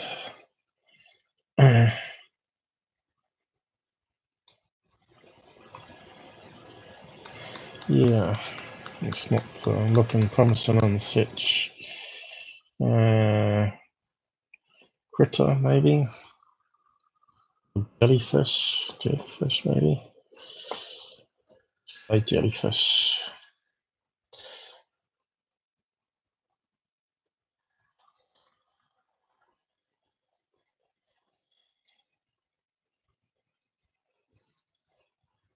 Could be it. No.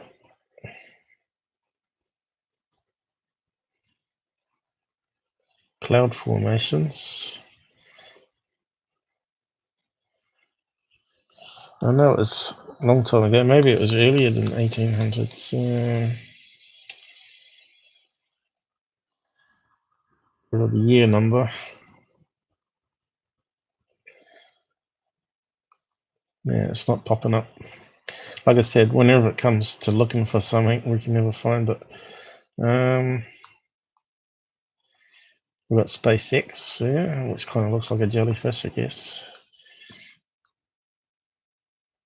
But as I've talked on other live streams, there are now Chinese jellyfish that got LED lights in it. And they're quite big, like 50 feet. I don't know what they use them for, festivals. But I'm pretty sure some of the UFO sightings that got listed were these particular LED jellyfish that got away from a festival and sort of freaked out people if they drifted across the sky and probably crashed into the sea and killed a few dolphins or whatever that decided to think they were food and eat them. So yeah, no go on that one. But if you come across the story, bring it up next live stream. I can't even remember what the name was.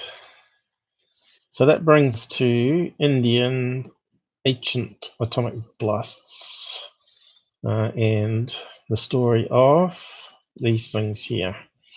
How do we say that? Vimana, which is often put on ancient aliens.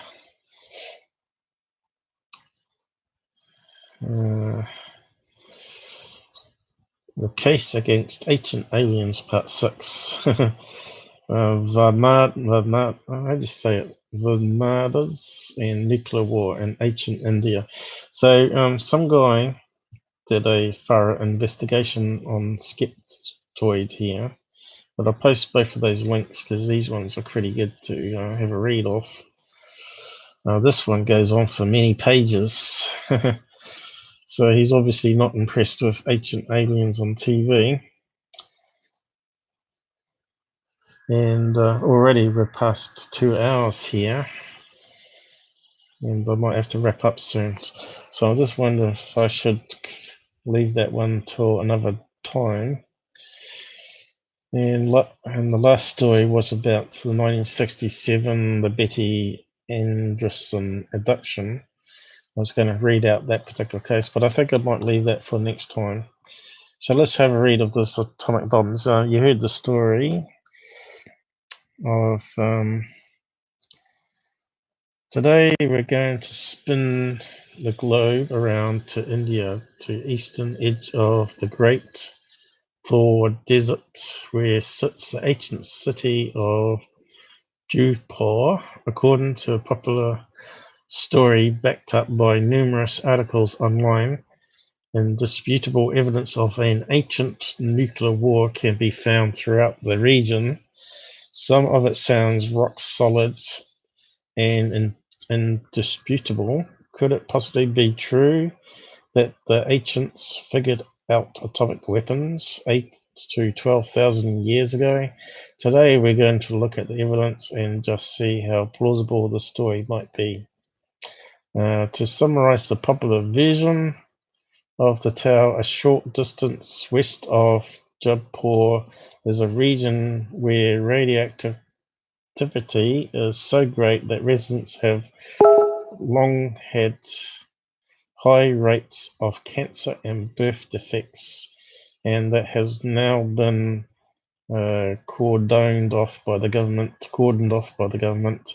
In addition, an ancient city has been evacuated that shows 500,000 people were killed by atomic blast the size of Hiroshima bomb. Archaeologist Francis Taylor is quoted as saying, "It's so mind-boggling to imagine that some civilization had nuclear technology before we did.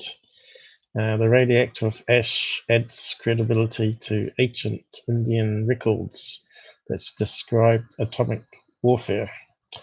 Hang on, I got a beep happening. That might be Robert Waken, is it? No, he's not up yet, by the looks of it. I thought he might have wanted to join us on the chat. So back to the article. So the ancient records she's referring to are from the great Sanskrit epic of ancient India titled the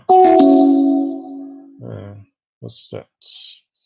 Oh, the subs have gone down suddenly. Oh, now it's going back up. Oh, it's going back down again. What's going on there? I think Google's mucking around. What do you reckon? That's crazy. Oh, no, it's gone back down. So I don't know if that's a bug or we suddenly lost 4 subs. I wouldn't be surprised. Not that I care too much. So back to the story. So that was the sound effect you get. That's gone back up again. And we're back up. I think Google's mugging around. Someone's on admin just playing around with me, yeah. So here we go. The ancient records referring to are from the Sanskrit epic of ancient India. It appears to describe a nuclear war, a single projectile charged with all the power in the universe, an incandescent column of smoke and flame. I might have to mute that. That's gone crazy here. I think that turns it off. I can't see it. Oh yeah, let's sort it out. Okay, so back to the story. Incandescent column of flame as bright as 10,000 suns arose in all its splendor. It was an unknown weapon, an iron thunderbolt, a gigantic messenger of death, which reduced to ashes an entire race. The corpses were so burned as to be unrecognizable. Their hair and nails fell out, pottery broke without any apparent cause, and the birds turned white. After a few hours, all footprints were ejected to escape from the fire, and soldiers threw themselves into the river. The quote is discussed by an Indian historian, and I'm not going to try and pronounce his name. Indian sacred writings are full of such descriptions which sound like an atomic blast as experienced in Hiroshima, Nagasaki. The passage tells of combat where explosions of final weapons disseminate entire armies, causing causing clouds of warriors with steeds and elephants and weapons to be carried away if they were dry leaves. But the evidence doesn't stop there. According to an online article, near Bombay is said to be a giant crater unexplained except as a result of a huge thermonuclear detonation. It's called the lunar crater, and it's actually there, and it's for real, definitely not volcanic. Another piece of evidence is a pair of excavated ancient cities at, I won't try and say those ones, with skeletons that are scattered about the cities, many holding hands and sprawling in the streets as if some instant horrible doom had taken place. Well, as we know, volcanoes explode and CO2 kills everybody in the city where they were. So that's sort of been explained away by other events. People were just lying unburied in the streets of the city. The skeletons are among the most radioactive ever found, on par with those at Hiroshima. So this is a story so far, which had radioactive levels 50 times greater. With so much evidence, the story seems to be hard to dismiss, but quite obviously ancient atomic weapons are unimaginable, inconsistent with human history. A huge number of skills are required to make them did not exist, as well as a lot of physics knowledge to be totally incompatible with the primitive knowledge the ancient Indians recorded. Clearly something must be amiss, and I began trying to learn more about these archaeological discoveries. But he hasn't sort of included the UFO conspiracies into that, though, has he? So,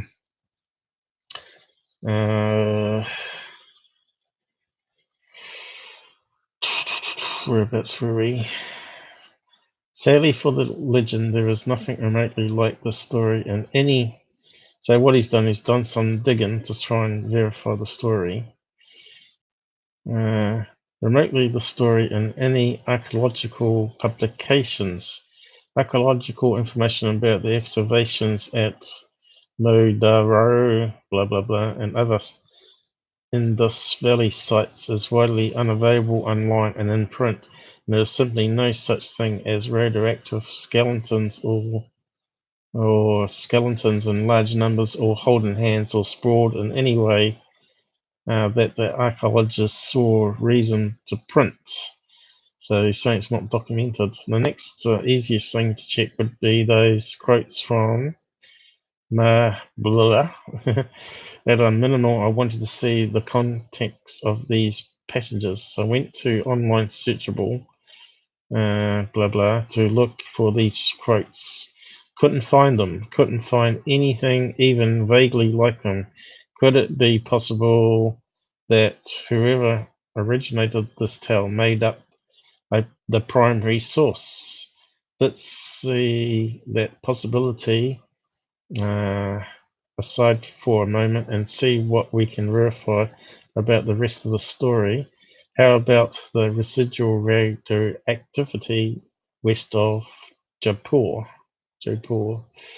There is one little fact that casts some pretty grave doubt on the claim that Jaipur is the same with dangerously high radioactivity. The story says we detected the radiation today and suffer high birth defects and cancer left over from the nuclear war 12,000 years ago. Radioactivity goes down over time. So if that was lethal today, it would have been even more lethal 550 years ago when the city of Jaipur was founded.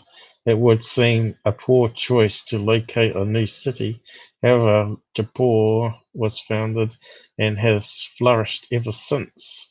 That's right. You'd expect people to be leaving there because it would be killing them off.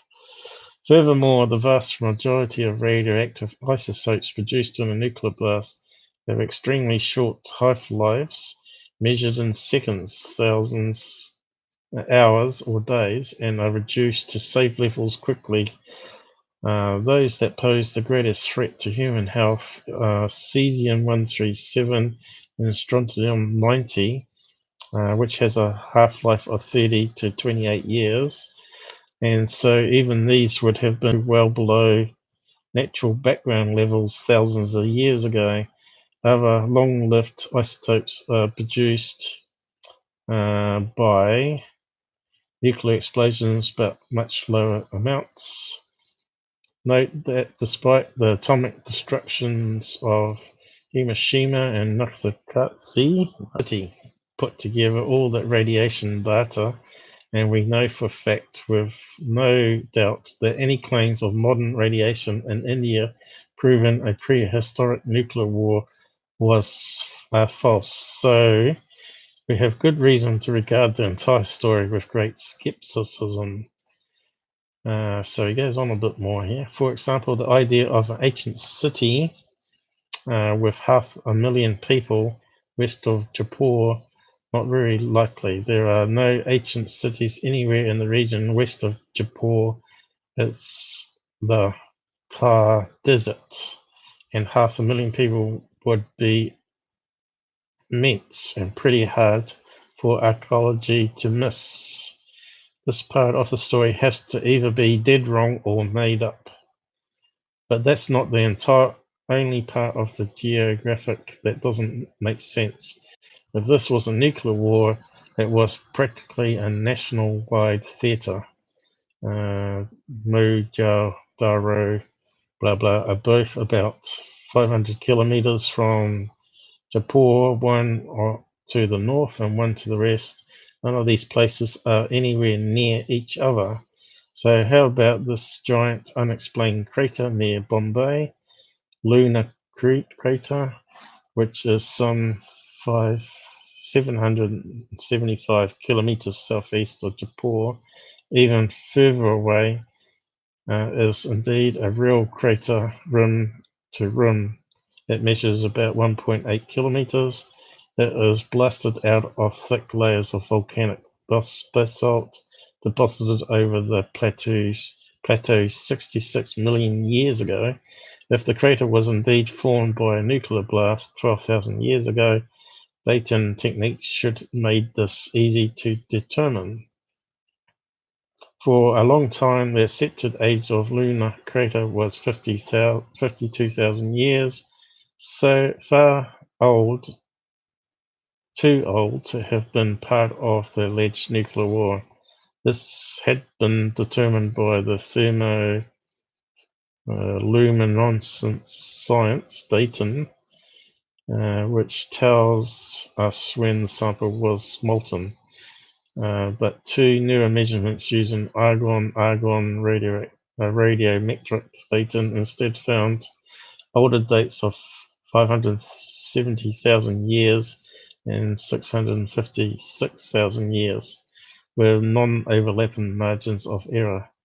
These older dates are also more in line with the amount of erosion the crater exhibits. Which one is right? We don't know for sure, as only a few samples have been dated. But we can say for sure that nothing at the lunar crater can support a date as recent as 12,000 years. So he does go into a bit of detail here. Wherever the authors of these ancient nuclear war articles got that number, it certainly didn't come from anyone studying geology. The mineralogy and ejector blanket evidence also proves a hypervelocity impact origin, not a bomb. So it sounds like a big meteorite hit Earth at some time 500 million years ago, or 500,000 years ago, was it? So, bit scary. That could happen to us again. It was hypervelocity. So what's else it say here? It looks like every part of the story is fabricated. So where did it come from? Sort of lost my place now. Of the many copy and paste plagiarisms of the same article found online, only a few give any source. That source is given as the World Island Review from January 1992. There is no record of such a publication.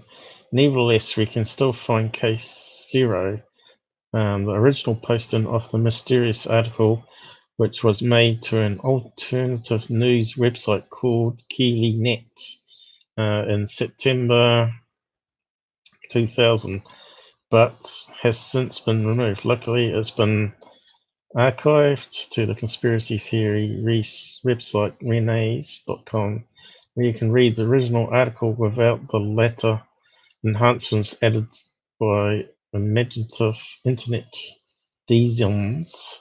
One skeptical researcher tracked down the archaeologist mentioned in the article, Francis Taylor, and found that no such person has ever published anything in the archaeological literature. The other person mentioned in the article was historian Kirsi blah blah. Turns out that Mohammadullah was translated into English in the late 1800s by Babu Kasia blah blah. Now, nowhere is there recorded that he made any of the comments attributed to him, and seems highly likely he would have compared the mystical events to an atomic blast, as he lived long before they were invented.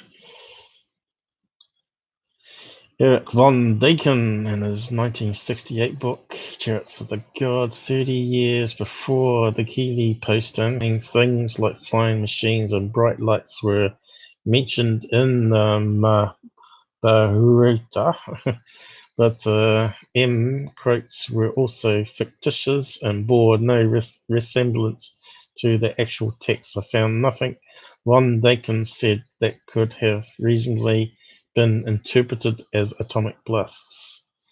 The story of ancient India atomic blasts was written by an anomalous author who gave false attribution and probably made up quotes and the people he quoted.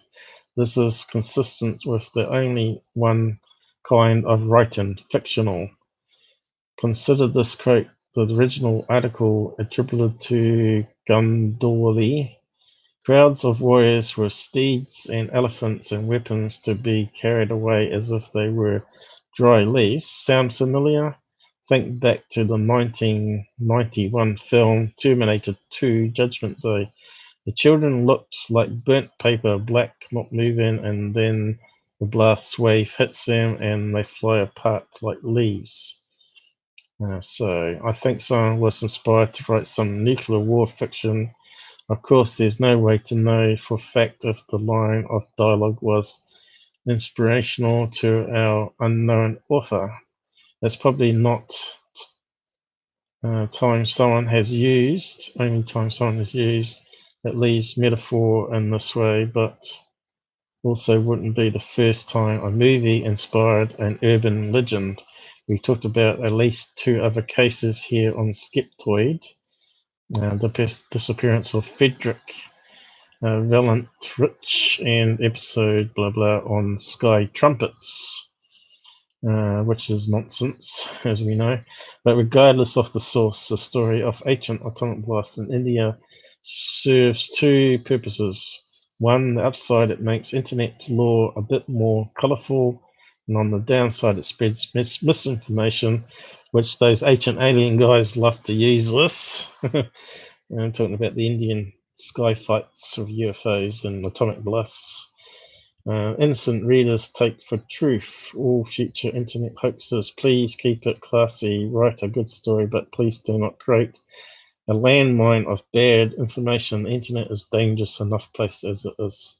So yeah, that's a good article that he wrote there and some good research. So what do you think on that one? So we had 2 viewers and we're scared of someone. Did I post both of them? WordPress. Did I post that one? Skeptoid. It doesn't matter if I post that again. So post it around your socials, I guess. So when you hear ancient aliens blabbing on about it, you know it's they make references to people that don't exist. And it doesn't even relate to the ancient texts, is what he said there.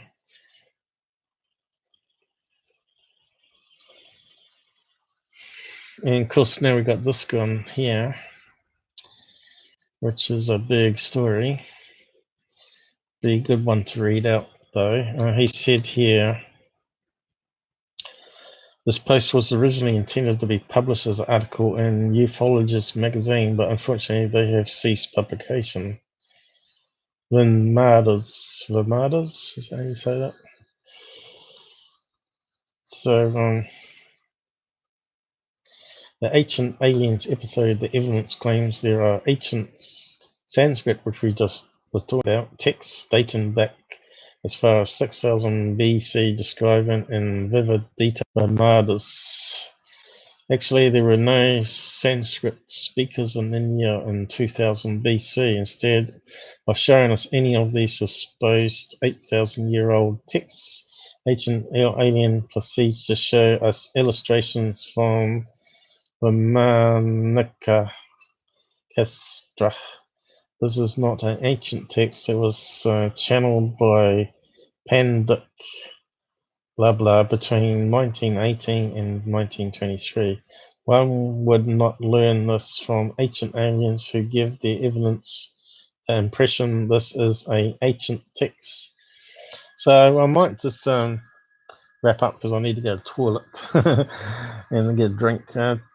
2 hours and a half here, and I might just go over this whole story next time, and I'll talk about this other case since we're only you, David, watching.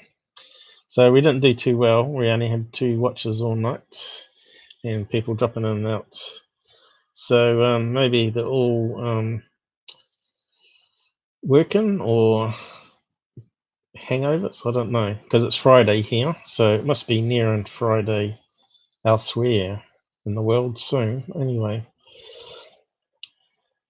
so hopefully you enjoyed what I did here. And I'm just going to cue the end of the music, and we've got some other bits we can carry on from next time. Sunday, so I'll see you Sunday at probably 10 p.m. to 10:30 p.m. New Zealand time. So I'll see how we go, and I'll just wrap it up here with the end credits. And do like and share, which you've done, which is cool. And I'm not too sure what happened to my 4 subs, but that happens. I scare them off quite easily here. Well, good night, and hope you enjoyed that 2.5 hours.